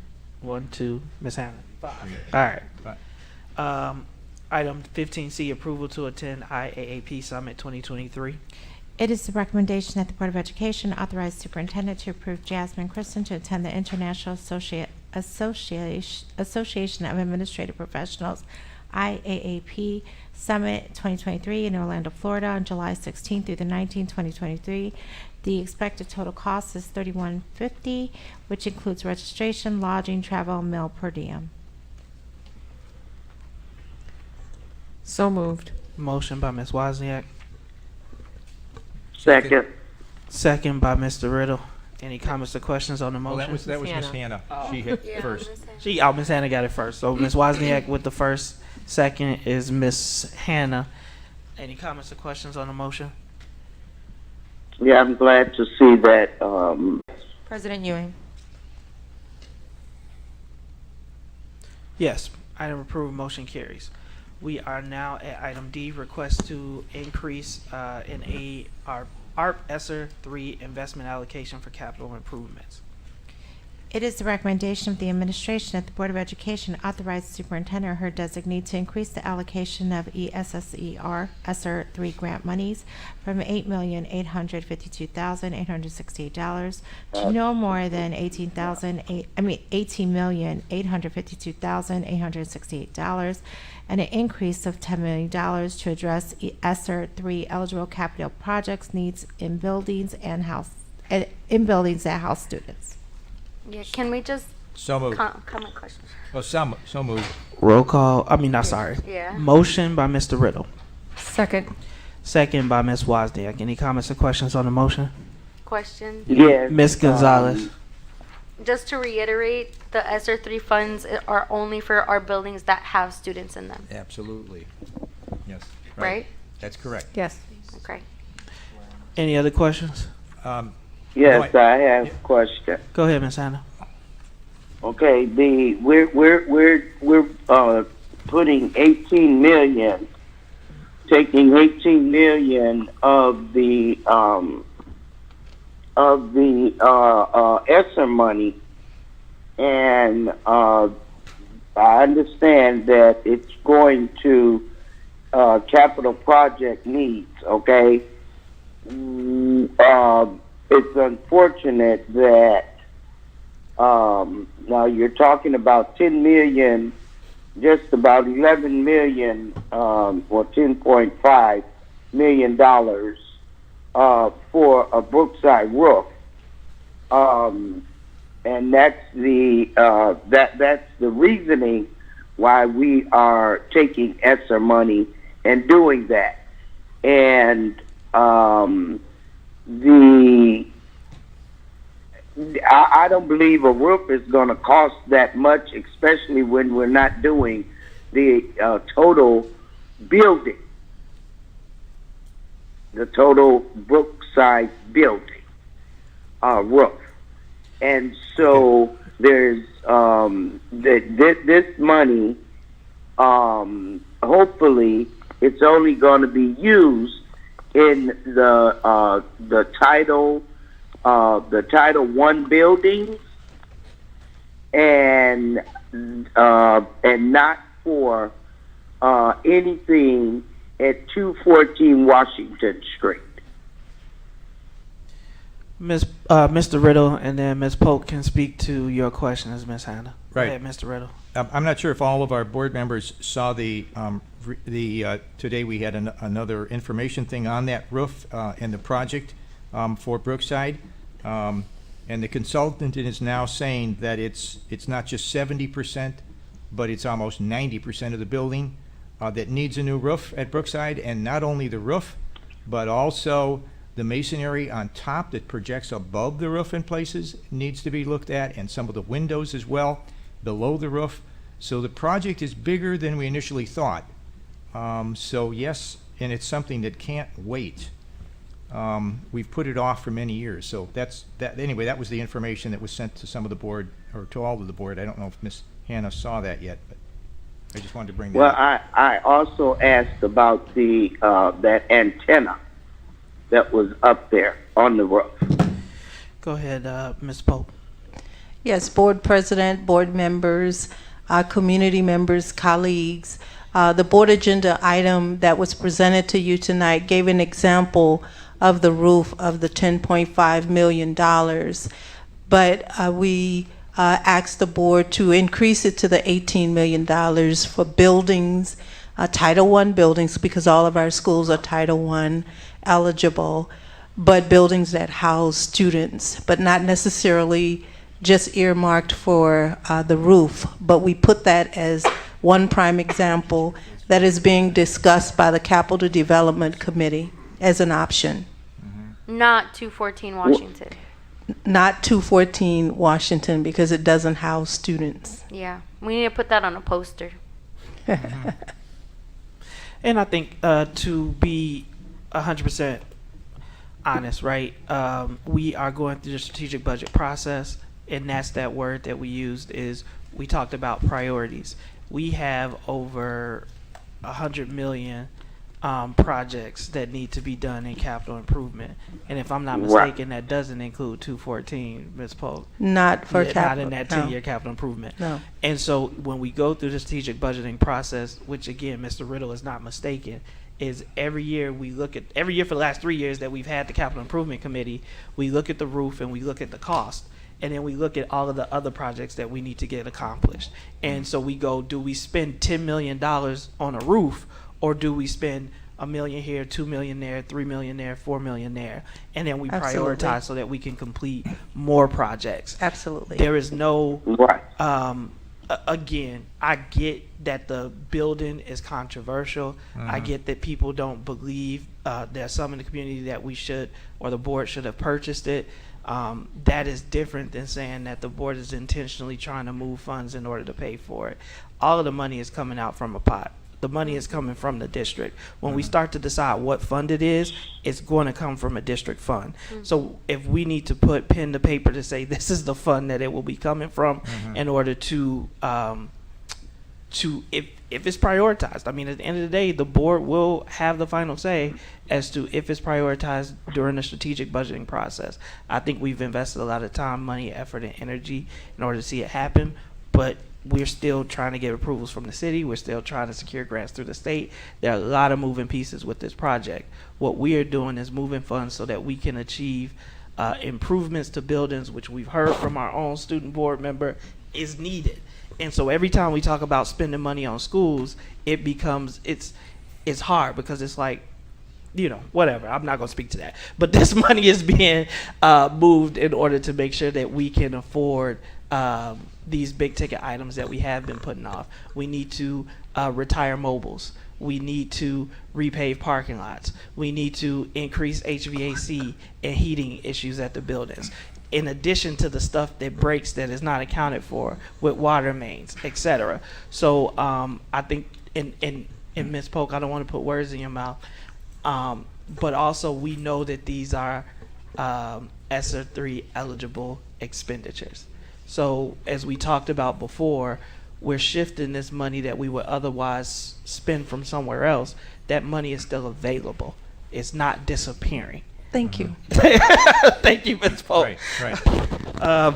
Ms. Wozniak, I saw her hand first, then Mr. Riddle, and then we will vote unless there are further questions.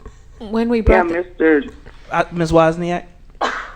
when we brought this topic up at the committee meetings, it was asked when were the roofs put on, and everything was done before 2000.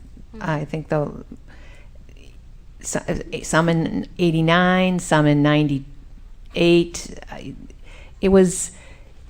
Roofs don't last 20, 30 years. They just don't. And we've had a lot of hard rains, a lot of incidents, and they need to be repaired. Mr. Riddle. Yeah, I just want to mention to the board that Hutchinson Design Group that just looked at this with their report dated February 25th of 2023, they are saying now that this roof is as old as 35 years. 35 years old is pretty dang old for a roof, and they're saying that, you know, they're saying more than 90% of the roof is in bad shape. So they're also, I just wanted to mention that in Sunday's paper, the Tribune, it was talking about what we're doing here, that ESSER funds are being used. They've done a study nationwide, and ESSER funds are being used by districts like ours that are districts in need. They're being used by and large for these construction projects that districts like ours don't have the money normally to do. And as our board member, our student board member mentioned, there's been leaks. We don't want more leaks. They do more damage.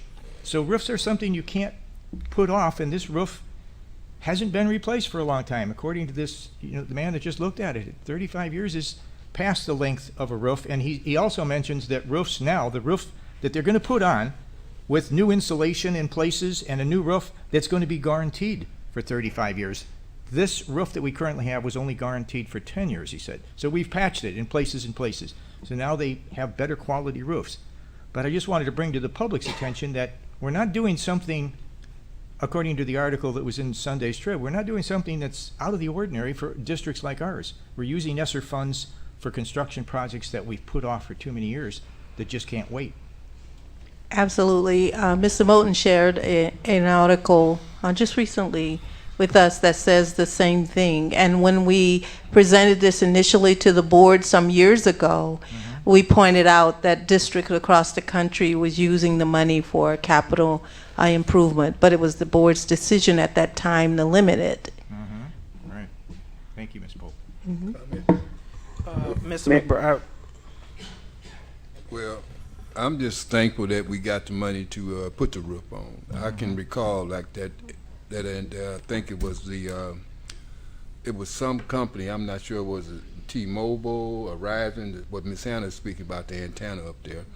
But I'm going to go back a little farther when the district didn't have air conditioning, and the kids were suffering in the summertime, sweating bullets. Now there was air conditioning, but guess who had it? The staff. And that was backwards to me, but it was said that we didn't have the money.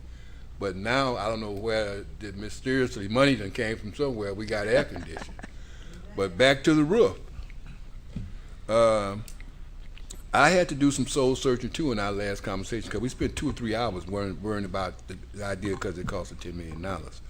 But the soul searching that I did, I can see why it cost that. And as Mr. Riddle explained so intelligently, that the roof's been up there for a while, and if anybody know anything about roofs, sometimes you can repair the roof and you put a layer on top of a layer, trying to keep the roof from sustaining it. So at some point you had to strip that whole roof down and redo the roof all over again because of the fact it's so much wear and tear over the years.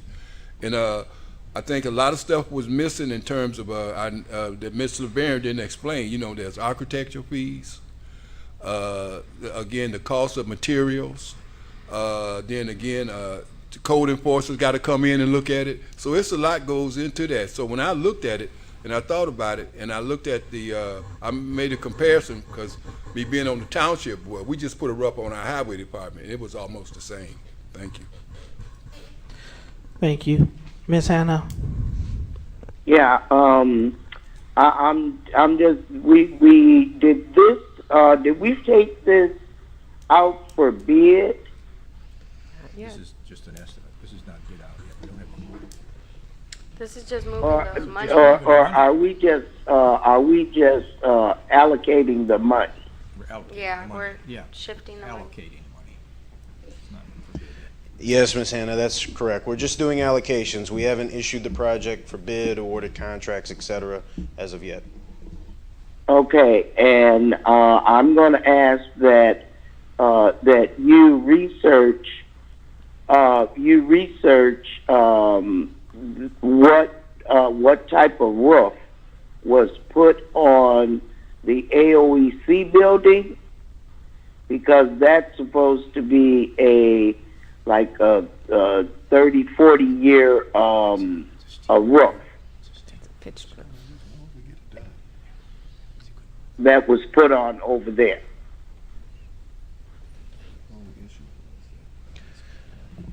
We can certainly do that. I do want to remind the board that this has been a priority and need for some time, so this project has been designed, but obviously that needs to be refreshed. Any roof that we'd be looking on for this property, we'd be looking to get a minimum of a 30-year warranty for the roof. Thank you, Deputy Moten. Roll call vote.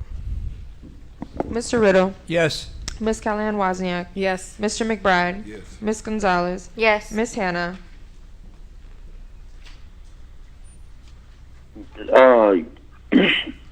Yes. President Ewing.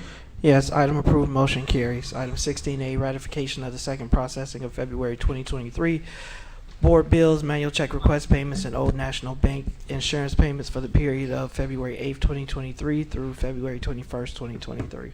It is the recommendation of the administration that the Board of Education ratify the second processing of board bills for February 2023 and manual check request payments and Old National Bank insurance payments for the period of February 8, 2023 through February 21st, 2023. The accounts payable board February 8th, 2023 through February 21st, 2023. Payments total $2,008,389.37. The manual check request payments for the period of February 8, 2023 through February 21st, 2023 total $615,521.79. The Old National Bank insurance payments for the period of February 8, 2023 through February 21st, 2023 total $0.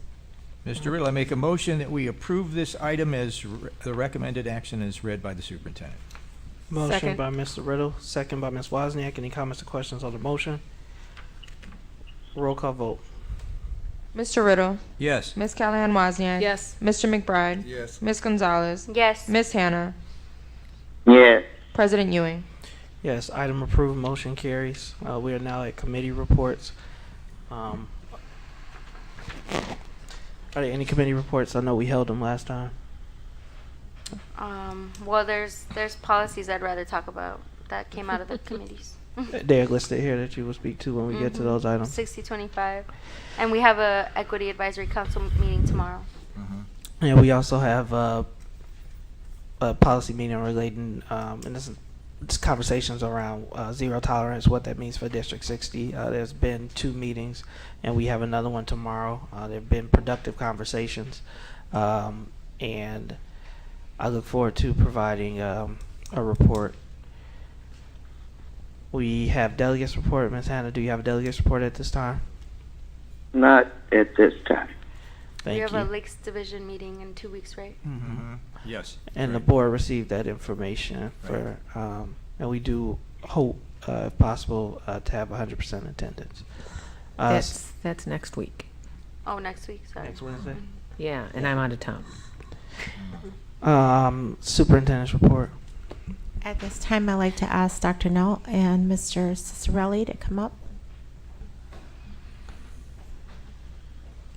And we are going to present our new HVAC program. Hello, good evening, everyone. This evening, Mr. Cicerelli and I would like to provide the board and colleagues and community with an update on the proposed HVAC program that we are in the process of developing for next school year. Before I start, did just want to mention that this initiative is part of the high school transformation plan. One of the things that we discussed related to post-secondary was looking at ways to expand our dual credit opportunities for students, AP classes, and continue to develop career pathways. So this is the first pathway that the team has taken on and embraced.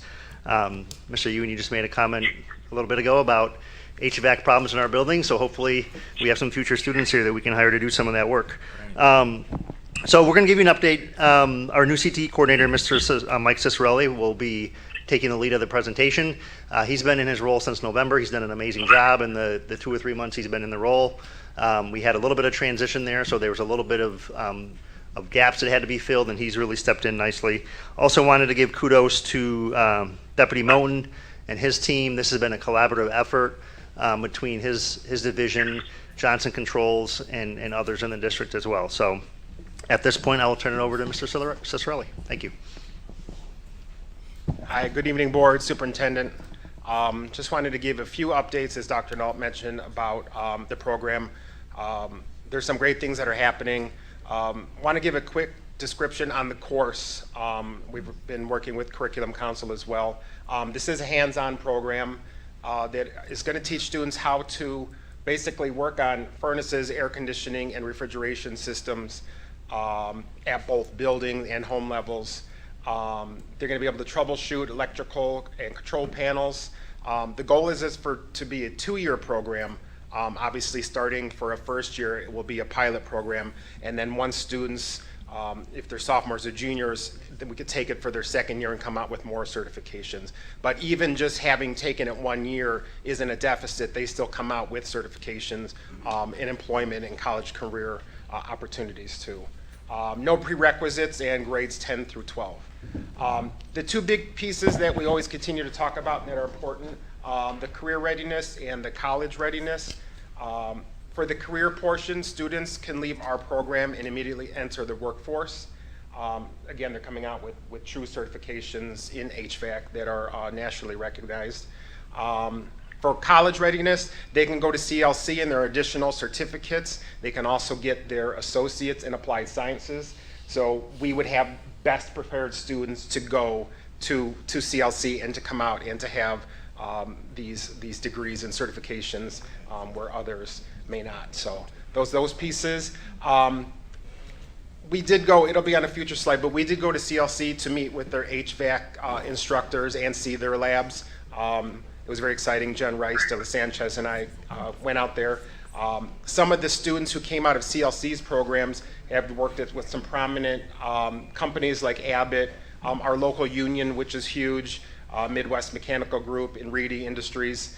Other things they could do is own their own business one day. So we want to maybe piece this together with some business components and then become HVAC instructors themselves and come back to the district to work, like Dr. Nault mentioned. So that's important too.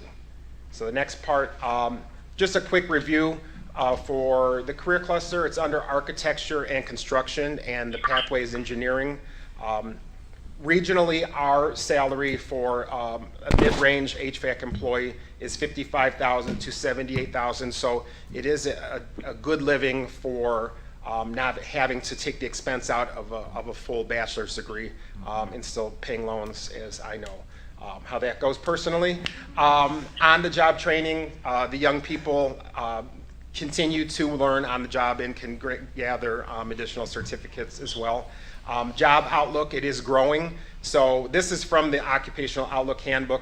There are about 20,000 more jobs that are going to be added in the next 8 years or so. So it is a growing industry, so those jobs are going to be there for them, okay? So that's exciting. And then next, this is coming from, I know this is hard to read, but our lead partner is Johnson Controls. They have partnered with the district before I came into the position. They give us all of the design. They provide the HVAC units. They're going to come into Washington campus and build the labs.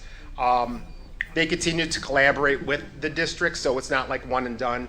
They're going to provide training for the instructors. The goal is to have 2. They go to trainings at Johnson Controls at their Milwaukee office. So it's a train-the-trainer approach, and the goal is to get them into the workforce. So that's that slide, and I know you guys could see it more closely, carefully too. These are a huge list of certifications and credentials that students come out with. So they're OSHA certified, EPA, so the Environmental Protection Agency, they're certified possibly in that, depending on what route they take. Some of the, when you see the R at the end of HVAC, that's refrigeration. That's a piece that is added on like in the second year of the program, but that's also embedded in there as well. And then all along the right side, you could see different positions and different companies that students could go into when they leave our program, or if they go into CLC and move on from there. All right, so career paths. It's not just HVAC. Someone, if we spark interest in our young people, they may want to go on to be plumbers, do electrical work, electricians, new solar panels that now are becoming prominent and needed, electrical diagnostics, lighting, retrofitting, troubleshooting, general maintenance. So it not just has to be HVAC. We could be sparking something else in them to go into a different direction as well. Then the next slide. This is what we have right now at Washington's campus. This is one of the spaces, one of the basement spaces. So right now it's being utilized as a storage area, but Johnson Controls is working with operations, and they actually come in and build the lab. So that's at the expense of Johnson Controls. This is one of their outreach programs. So that's what it is right now, but it's going to look like, similar to the next slide, a space that is used at another school. So in addition to this, this is part of a heating unit. There would also be air conditioners, just like you see outside of your own homes. Those are there too for the students to work on, to test, to train. Instructors will purposefully not damage it, but make issue in the machine, and the students will have to diagnose what the issue is and then repair it. That's part of the curriculum and the assessment. So that's exciting. And then on the next slide, these were some pictures that we took when we were at CLC. So ours will kind of be like the slide before, and this will be a combination of those two, where though you could see the air conditioning units, furnaces. So it is completely hands-on and very exciting for them. They get right in, with their instructors and get the work done. One other picture, just one last classroom space on the next slide, and then one of their instructors we met with at CLC was just showing us some of the apps that are used. We know that's important to many of our young people, so they're able to monitor heating, air conditioning units, through the phone. So that's going to be an exciting piece too. They get to use their own technology as they're working through their instruction. Next slide, accomplishments to date. We held a planning session at the end of January with Johnson Controls. Director of Teaching and Learning, Operations, myself. They're great people at Johnson Controls. I presented to the Curriculum Council, and I will have an update for them again now that I've presented to this meeting at the end of next month. Like I mentioned, we toured the labs at CLC and met with their instructors. There's budgetings are being submitted for next year. I did just get there's an actual textbook and workbook in addition to the online curriculum. I know a lot of people like to see actual physical books and workbooks. I know I'm old school. I like my technology, but I like a book too. So classroom sets are going to be available because they're big books. We're not going to want the kids walking around with these. They're huge. So those are delivered. So Dr. Nault and I have been reviewing those, as well as the online portal with Cengage for the curriculum and the assessments. Dr. Nault and I also created a very specific job description, which will be posted too for two teachers. It's a hand-in-hand type of program. And then the next slide is how we've been promoting HVAC. I promoted at the Brookside Elective Fair. I spoke to all the lunch periods, had a little booth set up, sat and talked with some kids, got some names, emailed them as a follow-up, got those to the counselors. I know this is a separate conversation, but a career interest survey was sent to students grades 6 through 12, so that is in there as well. I met with the school counselors at both buildings, Brookside and Washington campuses, to describe the program, what students they think would benefit from these programs, and even some of the ones they don't think that we might need to be targeting, especially our young ladies. And then I'm getting information from my CTE teachers about students that they think may be interested in this program. And then, of course, more targeting the middle schools for what high school is going to look like for them, and especially in the college and career pathways as I continue to move into the position. Any questions at this time? Yes, sir. Do we have carpentry over there? Do we have what? Carpentry. Is there a carpentry program in the building? We have wood shop. Yeah, we have woods, and then at Tech Campus, there's a more comprehensive construction program, so we do have kids going out there for that No, as well. I was basically concerned about our building. We do have a carpentry wood shop We do. over there, yeah. Yeah, several. We have a lot of And, sections running. I just want to say, I think this is great. I wish I could go because my furnace go out a lot, and I had to pay. But I've learned that when I watched the technician when he came out, first of all, there was a charge just for him coming. And when he came out, you know, he changed the filter. My pilot light went out. And he just went. My panel was messed up. He changed a few things in the panel. But this is great, and it's not it takes a science rocket to do this. It's just somebody being taught, and like you said, that it's an application. I mean, it's a obligation that I think that students need right now, because of the fact everybody's, again, I've always said everybody's learned different, and I think this is great. Especially, I was asking the superintendent how was they going to actually really learn, but I see Johnson Controls going to come out and set up the whole outfit, what it looks like in your house, as well on the outside as air conditioning, and so you got firsthand learning experience. And like I say, it's, for what I can see, it's not. I've watched them come out several times when my furnace went out, and it's not a hard fix what they're doing. You just need to know how to do it and what you're looking for. So I think this is great. Thank you. Right. Thank you. Yes, sir. Mr. Riddle? Yeah, I'd second that. I thank you so much for pursuing this and finally getting it close to a reality here, because it's not a dead-end job. This is a job that has a future. And the other thing I like about it, and in your slides as you were showing, is that the technology changes. So there's constant learning.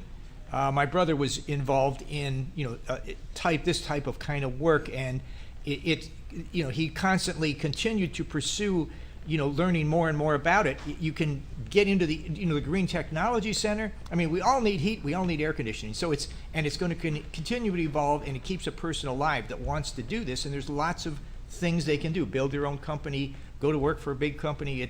The field is big, and it will continue to grow. And I love it. I just think it's wonderful that we're getting this in there so kids can get excited about this and see themselves with a future. Yeah, I mean, that's the Thank whole you goal, so is to much spark for that interest. And let's Yeah. get this moving as quick as we can. It'll be I in for wanna next year. See You'll kids get into updates. this. Yep, And it'll don't be up forget, for August. We got an ex-board member that was board president, has a company right here in Waukegan. That's does right. Just what you're talking about right now. I heard we're You can reaching hire out to some of all of these our kids resources, with and we need commercial. instructors, so we'll be reaching out. But Wonderful. Yes, thank you. And I remember one of the things he said is getting these kids, they need some kids with some background. He has a hard time finding young men who, want to learn. And he can't teach them from beginning. And you're getting them started in this field, and then they can get somebody, working, and there's space to grow and learn more as you develop Yeah. your skills. Yeah, so They this could is jump great. in the workforce right away and continue Yes, the certifications. exactly, Yeah, they're employable exactly. immediately Wonderful. when they leave us. Thank you. All right. Thank you, everybody. Thank you. You raising your hand, Mr. Becky, or just stretching?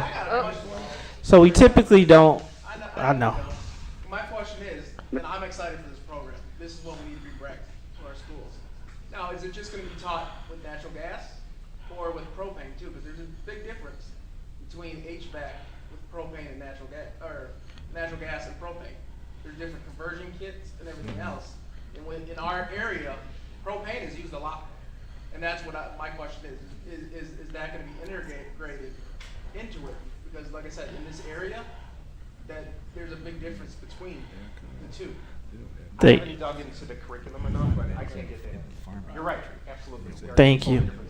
different- All right, we now have board information items. Well, I wanted to ask the question. Go ahead, Ms. Hannah. And I do want to remind the board it is now 9:34 and we still have to go back into closed session. Go ahead, Ms. Hannah.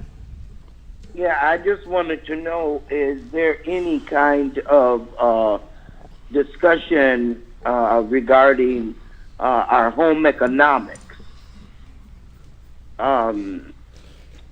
for some of the ladies that don't want to get into HVAC. Ms. Hannah, Men not too. at this time. Not at this time.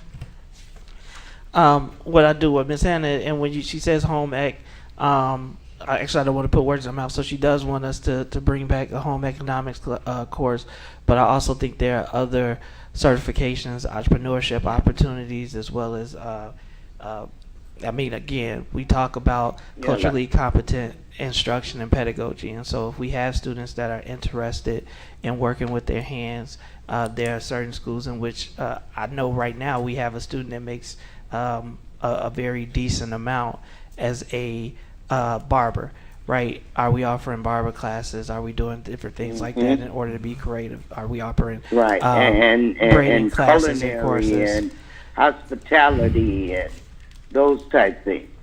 Right. So this is what I hope is the start of many other opportunities, and that we explore those other things so that when our students get out, they can and they are prepared for college. But if they want to go directly into the workforce or start their own business, that's an option as well. So thank you. Just one comment on that. Mike did mention the fact that we've sent out surveys to students, so we're using those results to kind of guide what paths we start to investigate further. The ones that you mentioned, barber, being a barber, culinary arts, those are some of the more popular ones. So. And I do want to make clear is I think one thing is I have many friends. One of my friends is an attorney, but he also knows how to replace his entire, remodel his entire kitchen. And so what I'm not saying is that our students are, that is the only thing or the only options that they have. But I do want us to be good with the hands, because like Mr. McBride, I got banker's hands. It's a joke, but it's true. Anything in my house breaks, I got to pay somebody to fix it. So we want to give our students skills so that when they graduate, they have multiple options and opportunity. So thank you. We do have information items. These items have been submitted for first reading. Community, you all can see those. Board of Ed, you all can see those as well. If there are questions, I know policy 6025, I do want to give time if anybody does have a comment for the group tonight. I know Ms. Gonzalez talked about speaking on that one, but it's been presented for first reading. Can I go? Oh, I don't know if Mr. Moten had received all of our comments from the council, but one of my comments that I would like the board to consider is this doesn't include a sequential switch in I would pull it up if my phone didn't die, but there's a sequence of events where item A, item B is how to take a student out of the classroom, and then item C is the parental notification, and I think C should be first, so that those things, if they're simultaneously happening, that is a priority, because I think that was the worry with this policy. And then we switched all the language to say law enforcement more broadly than just local police, which I think is good. Yeah, so there was, this has been a long process that was started in April of last year. We've had 2 separate committees that have looked at this policy that included stakeholders from the community, board members, staff, teachers, and law enforcement. So I really do want feedback, is because once we pass this, there are things that we corrected after the incident that happened in which one of our students was taken from schools. There were concerns raised by the board as well as the community. So I definitely want you all to review this policy, even on the ones that are on the second reading. I didn't receive any feedback. Did you, Ms. Vanderbroek? So again, when we talk about this being board work, this is the important work of the board. So please make sure that you are reviewing these policies. If you have questions, comments, concerns, bring those so that we can discuss, and preferably outside of the meetings, because and when I say outside of the meetings, not you're only sending them to Kathy, but so that we can capture what you are trying to propose and can bring it to the board for official action. It helps to focus it. So if there are no other questions related, those are there for information for items A, B, and C on first reading. Please, by next Tuesday, if you can get your comments and questions to Kathy and myself. Otherwise, these will be brought back for official action and second reading at our next board meeting in March. Old business, we have 3 items. Again, because we have not stating, and again, I also want to remind the board, and Ms. Hannah brought this point up last time, I don't want to get into the business of changing policy every other week because we want to add an and and a the. But if there is an issue or concern when you're reviewing policy, as an individual board member, you can always make a policy recommendation. So even if we approve these today, if you go through them, you have a legitimate concern, you want to bring it to the board for at least consideration, all I need is an email. Policy is the language of the board, and that is what I would like us to operate in. So we do have items A, B, and C that have been presented for first and now second reading. I did not receive any inquiries, so I'm asking for us to take items A, B, and C together if there are no objections. Do I have a motion? Also move. Motion by Mr. Riddle. Second. Second by Ms. Gonzalez. Any comments or questions on the motion? Roll call vote. Mr. Riddle. Yes. Ms. Kellyanne Wozniak. Yes. Mr. McBride. Yes. Ms. Gonzalez. Yes. Ms. Hannah. Yeah. President Ewing. Yes, item approved, motion carries. We do have a student discipline matter. It is the recommendation that the Board of Education adopt the resolution concerning the discipline of student XXX 108 as read. And then I go ahead, right? Yeah. Okay. Whereas the Board of Education of Waukegan Community Unit School District Number 60 did through its hearing officer on February 15, 2023, hold a hearing concerning possible expulsion of student number XXX 108 and receive and review the resulting hearing report. And whereas the evidence taken at said hearing shows that the student had been found to have committed the act of threat and intimidation, level 2, which is in violation of the rules and regulations of the school district and the School Code of Illinois, and whereas other available and appropriate behavioral interventions and or discipline were offered and or provided to student XXX 108 have been exhausted, now therefore it is hereby resolved that 1. The whereas clauses are adopted herein by reference as findings of the board. 2, the board additionally finds that it is in the best interest of the district to remove student XXX 108 from the educational environment at this time because the student's continuing presence in school would substantially disrupt, impede, or interfere with the operation of the school. The severity of the infraction demonstrates that the student's continuing presence threatens school staff and students.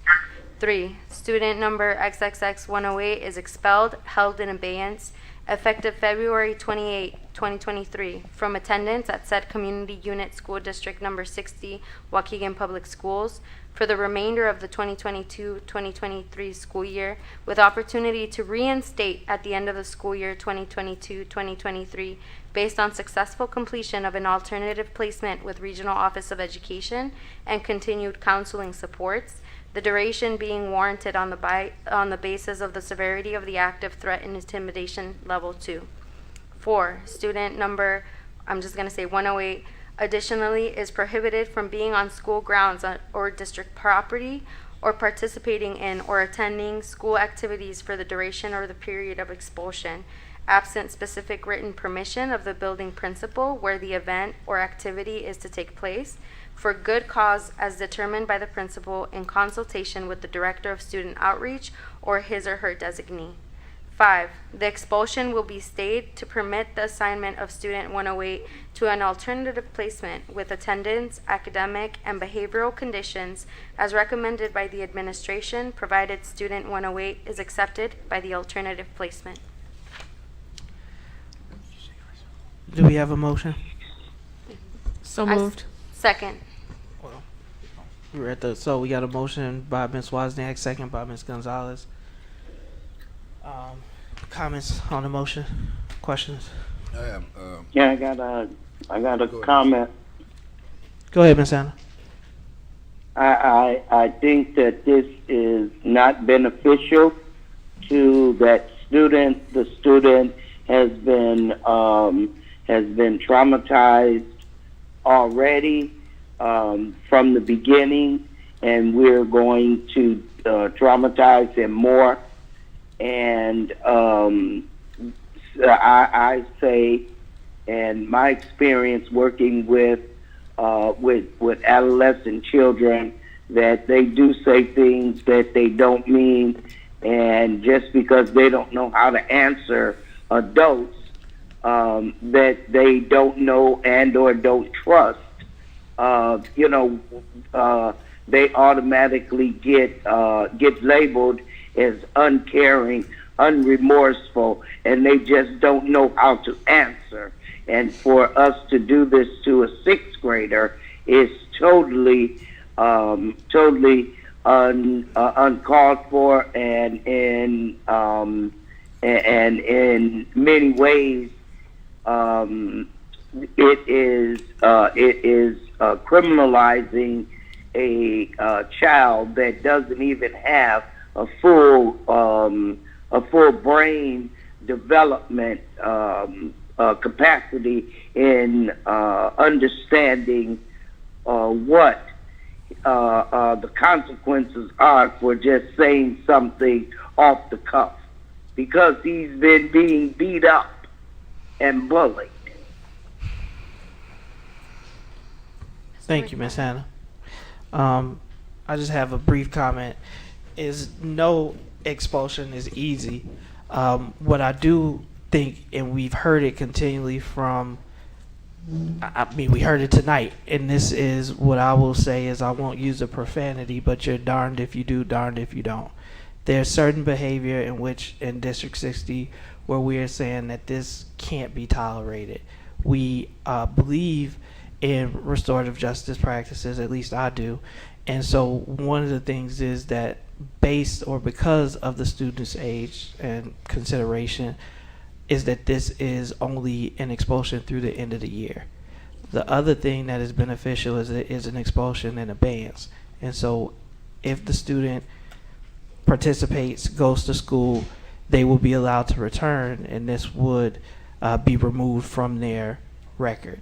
Again, is what we are trying to show is that there are consequences, especially for heinous events, egregious events. At the same time, we do want to make sure that the students are getting the support. So we are saying that not only is the student coming out, but we are requiring that they get some of the counseling supports that they need. So I do understand 100% what Ms. Hannah is, that this is not the normal practice. I will say under this board, we have very rarely expelled students. The first year that the year before I joined the board, there were double-digit expulsions, and now we are single-digit over years. So while we will not be sharing what the cause of this student's expulsion is, again, it's significant, and the recommendation came from administration. So I do stress that I don't take this vote lightly, but I do hope that the student, or not hope, I will make sure, based on the way the recommendation is written, along with our student outreach department, that we make sure that we monitor the student's progress and provide the student as well as the family with any supports that they need. Because like Ms. Hannah is saying, is for every action there is a reaction. And sometimes we blame the person who snaps, but we don't ask the question as to what led them to snap. And so while I do believe that there are consequences and that our actions every action has a reaction, we must also make sure that we don't ignore that part of it. So with that, I'd like a roll call vote. Mr. Riddle. Yes. Ms. Callahan Wozniak. Yes. Mr. McBride. Well, I'm voting no because, first of all, I didn't hear any of the allegations of what the student done. And just by what Ms. Hannah is saying, and that once again, I also recognize it's just he's only in the 6th grade, and as she said, his capacity for thinking as a young man, as an adolescent, he may say anything. My question is, did he do what he said he was going to do, or what did he? That never happened. We just assuming that. And now, not only that, I'm kind of picking up on what happened. If he can do it here, so what's the difference? He can do it somewhere else. So he's the same kid, whether we put him out or leave him here. So I'm gonna pass because, like I say, I didn't sit down and hear all the hearings, and so at this point, I just pass. So, for the record, because you said no at first, you want to pass, Mr. McBride? You said no at first. Do you want a no vote or a pass? Well, to be clear, I guess when you do say you pass, you're really saying no. So yes, no.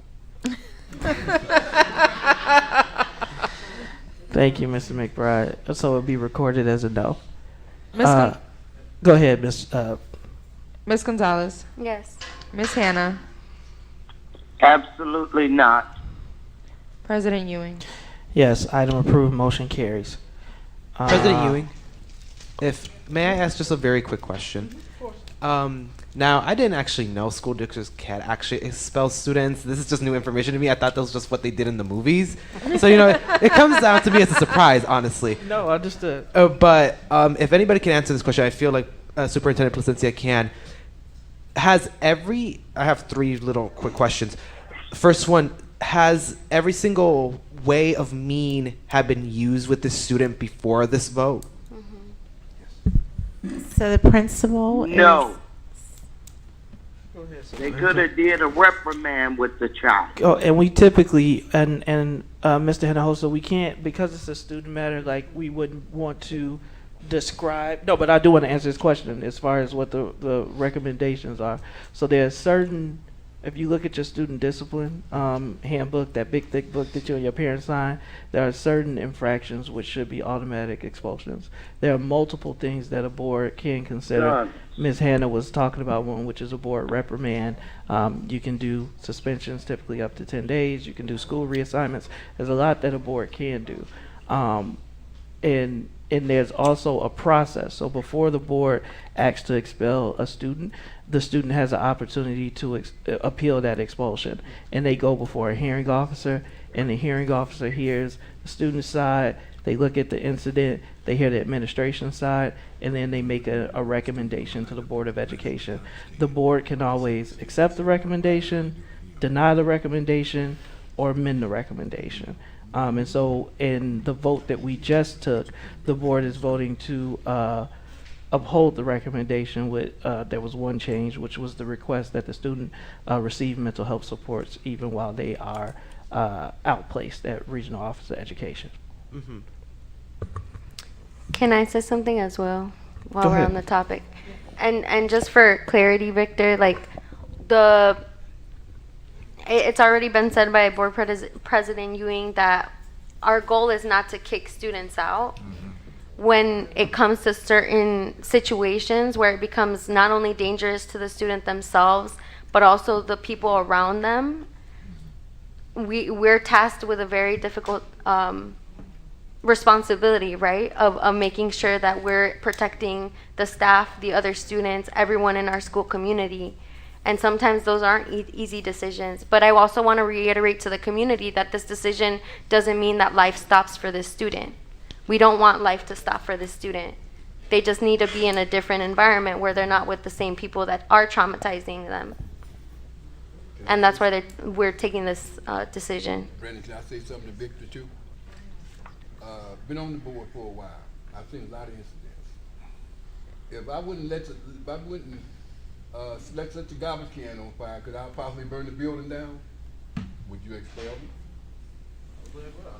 If I go and pull the alarm, the fire department all come and everything, and he's trying to get here. He hit somebody before he got here, trying to get to a. Would you expect? I'm just saying, showing to you that I've seen all kind of things happen. It is up to the individual sitting at this table in terms of their humanity or how they feel about things, what make that decision. Thank you. Thank you, and I appreciate. And Ms. can Hannah, I say something? I want to let Mr. Hinojosa, if he had another question, go, and then I do want to remind the board that it's 9:54 now. Mr. Hinojosa. Yeah, I don't want to keep on speeding up the clock, running I'm the sorry, clock I at didn't this mean to, point. yeah. But I feel like my second question would be that if the student in this situation, as it was said, that the student would have this AOC type of education where they would have to do these classes to be readmitted if they want to at the beginning of the school year. If they don't take these classes or they don't pass them in any way of regard, what happens then? So it's a great question. So that's one of the reasons why we ask student discipline to monitor the student's progress. So and with any student is that would come back, right? We don't want to, we review those. And I would like the statistic, it may be something that we talk about, is how many, as a future request, is how many of the students that we have expelled satisfactory completed the requirements, right? Because that is something that we haven't received as a board, and that would, and what I would guess, but you never want to guess as a board member, is that most students do, at least since I've been on the board, comply, right? And then they are able to return. So, but that's a great question. Yeah, then that would be all my questions then. Thank you. Thank you, Mr. Hinojosa. All right, we are now at board member time, so I'll give it to you first, Ms. Hannah, if there's something that you would like to add. Yeah, I do want to add, in light of all of the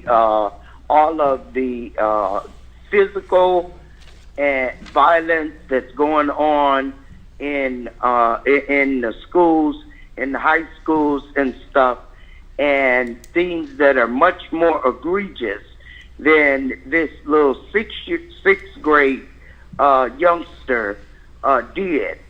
I think we are, and I'm going to say, I'm going to include myself because I am a part of the board, but it's a little hypocritical because this one little sixth grader said words, and we have physical altercations where we're getting and we're having ambulances having to take people out of the schools, police at there, and then we take it, we expel.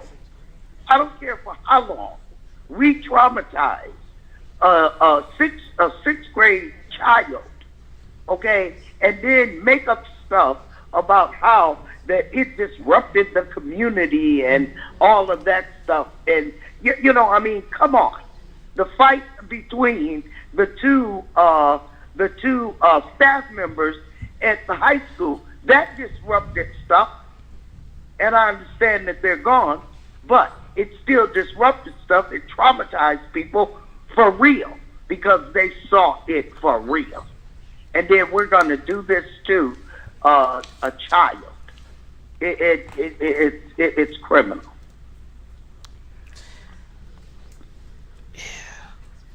And we, Ms. Wozniak. Pass. Mr. McBride. What we doing now, man? Public, board member time. Huh? Board member time. Oh, pass. Mr. Riddle. Pass. Ms. Gonzalez. I'm not gonna pass. The things I wanted to share today were more positive, and I'm gonna go ahead and share them anyway because they're the only things that get me through these meetings. Yesterday I did have a conversation at Jack Benny with the superintendent and some staff, and the biggest takeaways that I got from that conversation were specifically about addressing the academic achievement of Black students, especially our Black boys. And one of the things that the staff emphasized was the need of like culturally relevant texts. So I hope with maybe the help of Victor that we can bring about a policy because they're also interested in talking about banning books and how that is increasingly like a movement that's happening not just in the state of Illinois but nationally that we need to address and be proactive about. So doing both hand in hand about what we're teaching to our students and making it relatable, but also, you know, opening all of our staff to have an open mind about the things that they teach, whether they're familiar with it or not. And then after, the 7th graders had a basketball game against Shiloh. And one thing that I noted, other than them killing it and doing amazing and blowing my mind, was the sportsmanship that they showed.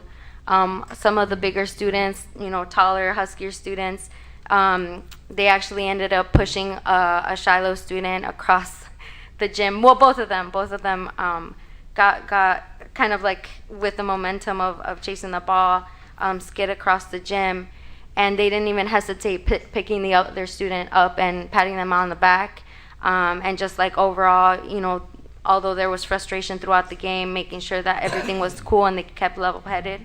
And I saluted the coach because I thought that that was a really important thing for us to do, is that those are the coaches teaching the students not only how to play, but how to be good sportsmen, show good sportsmanship.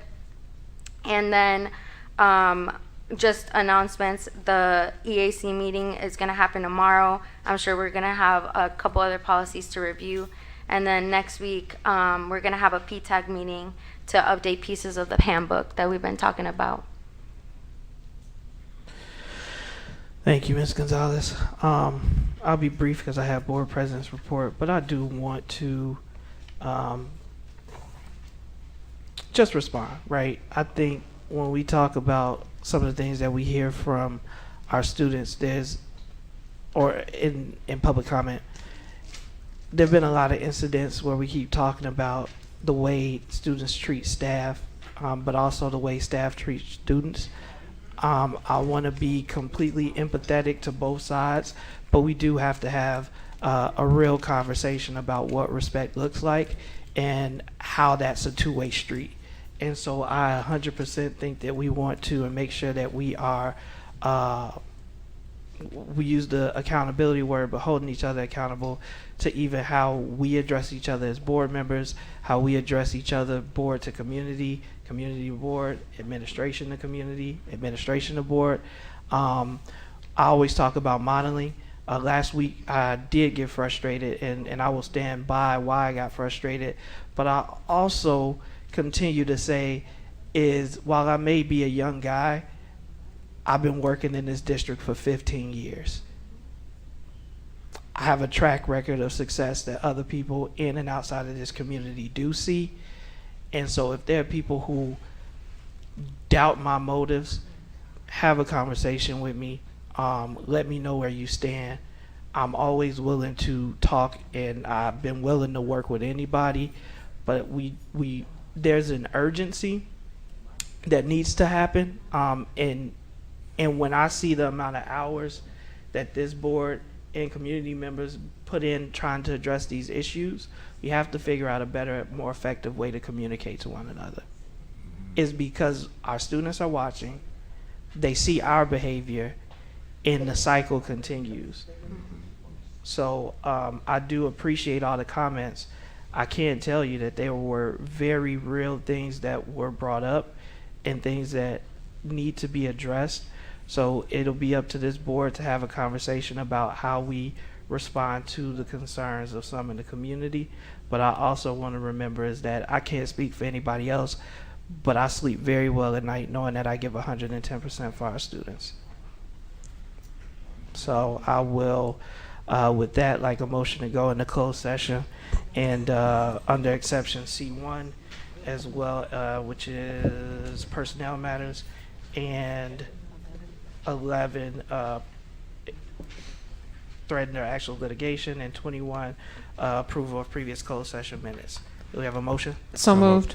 Motion by Second. Ms. Wozniak, second. I heard Mr. Riddle Well, first. Ms. Gonzalez, I Well, think, yeah, first. somebody. Anyway, roll call vote.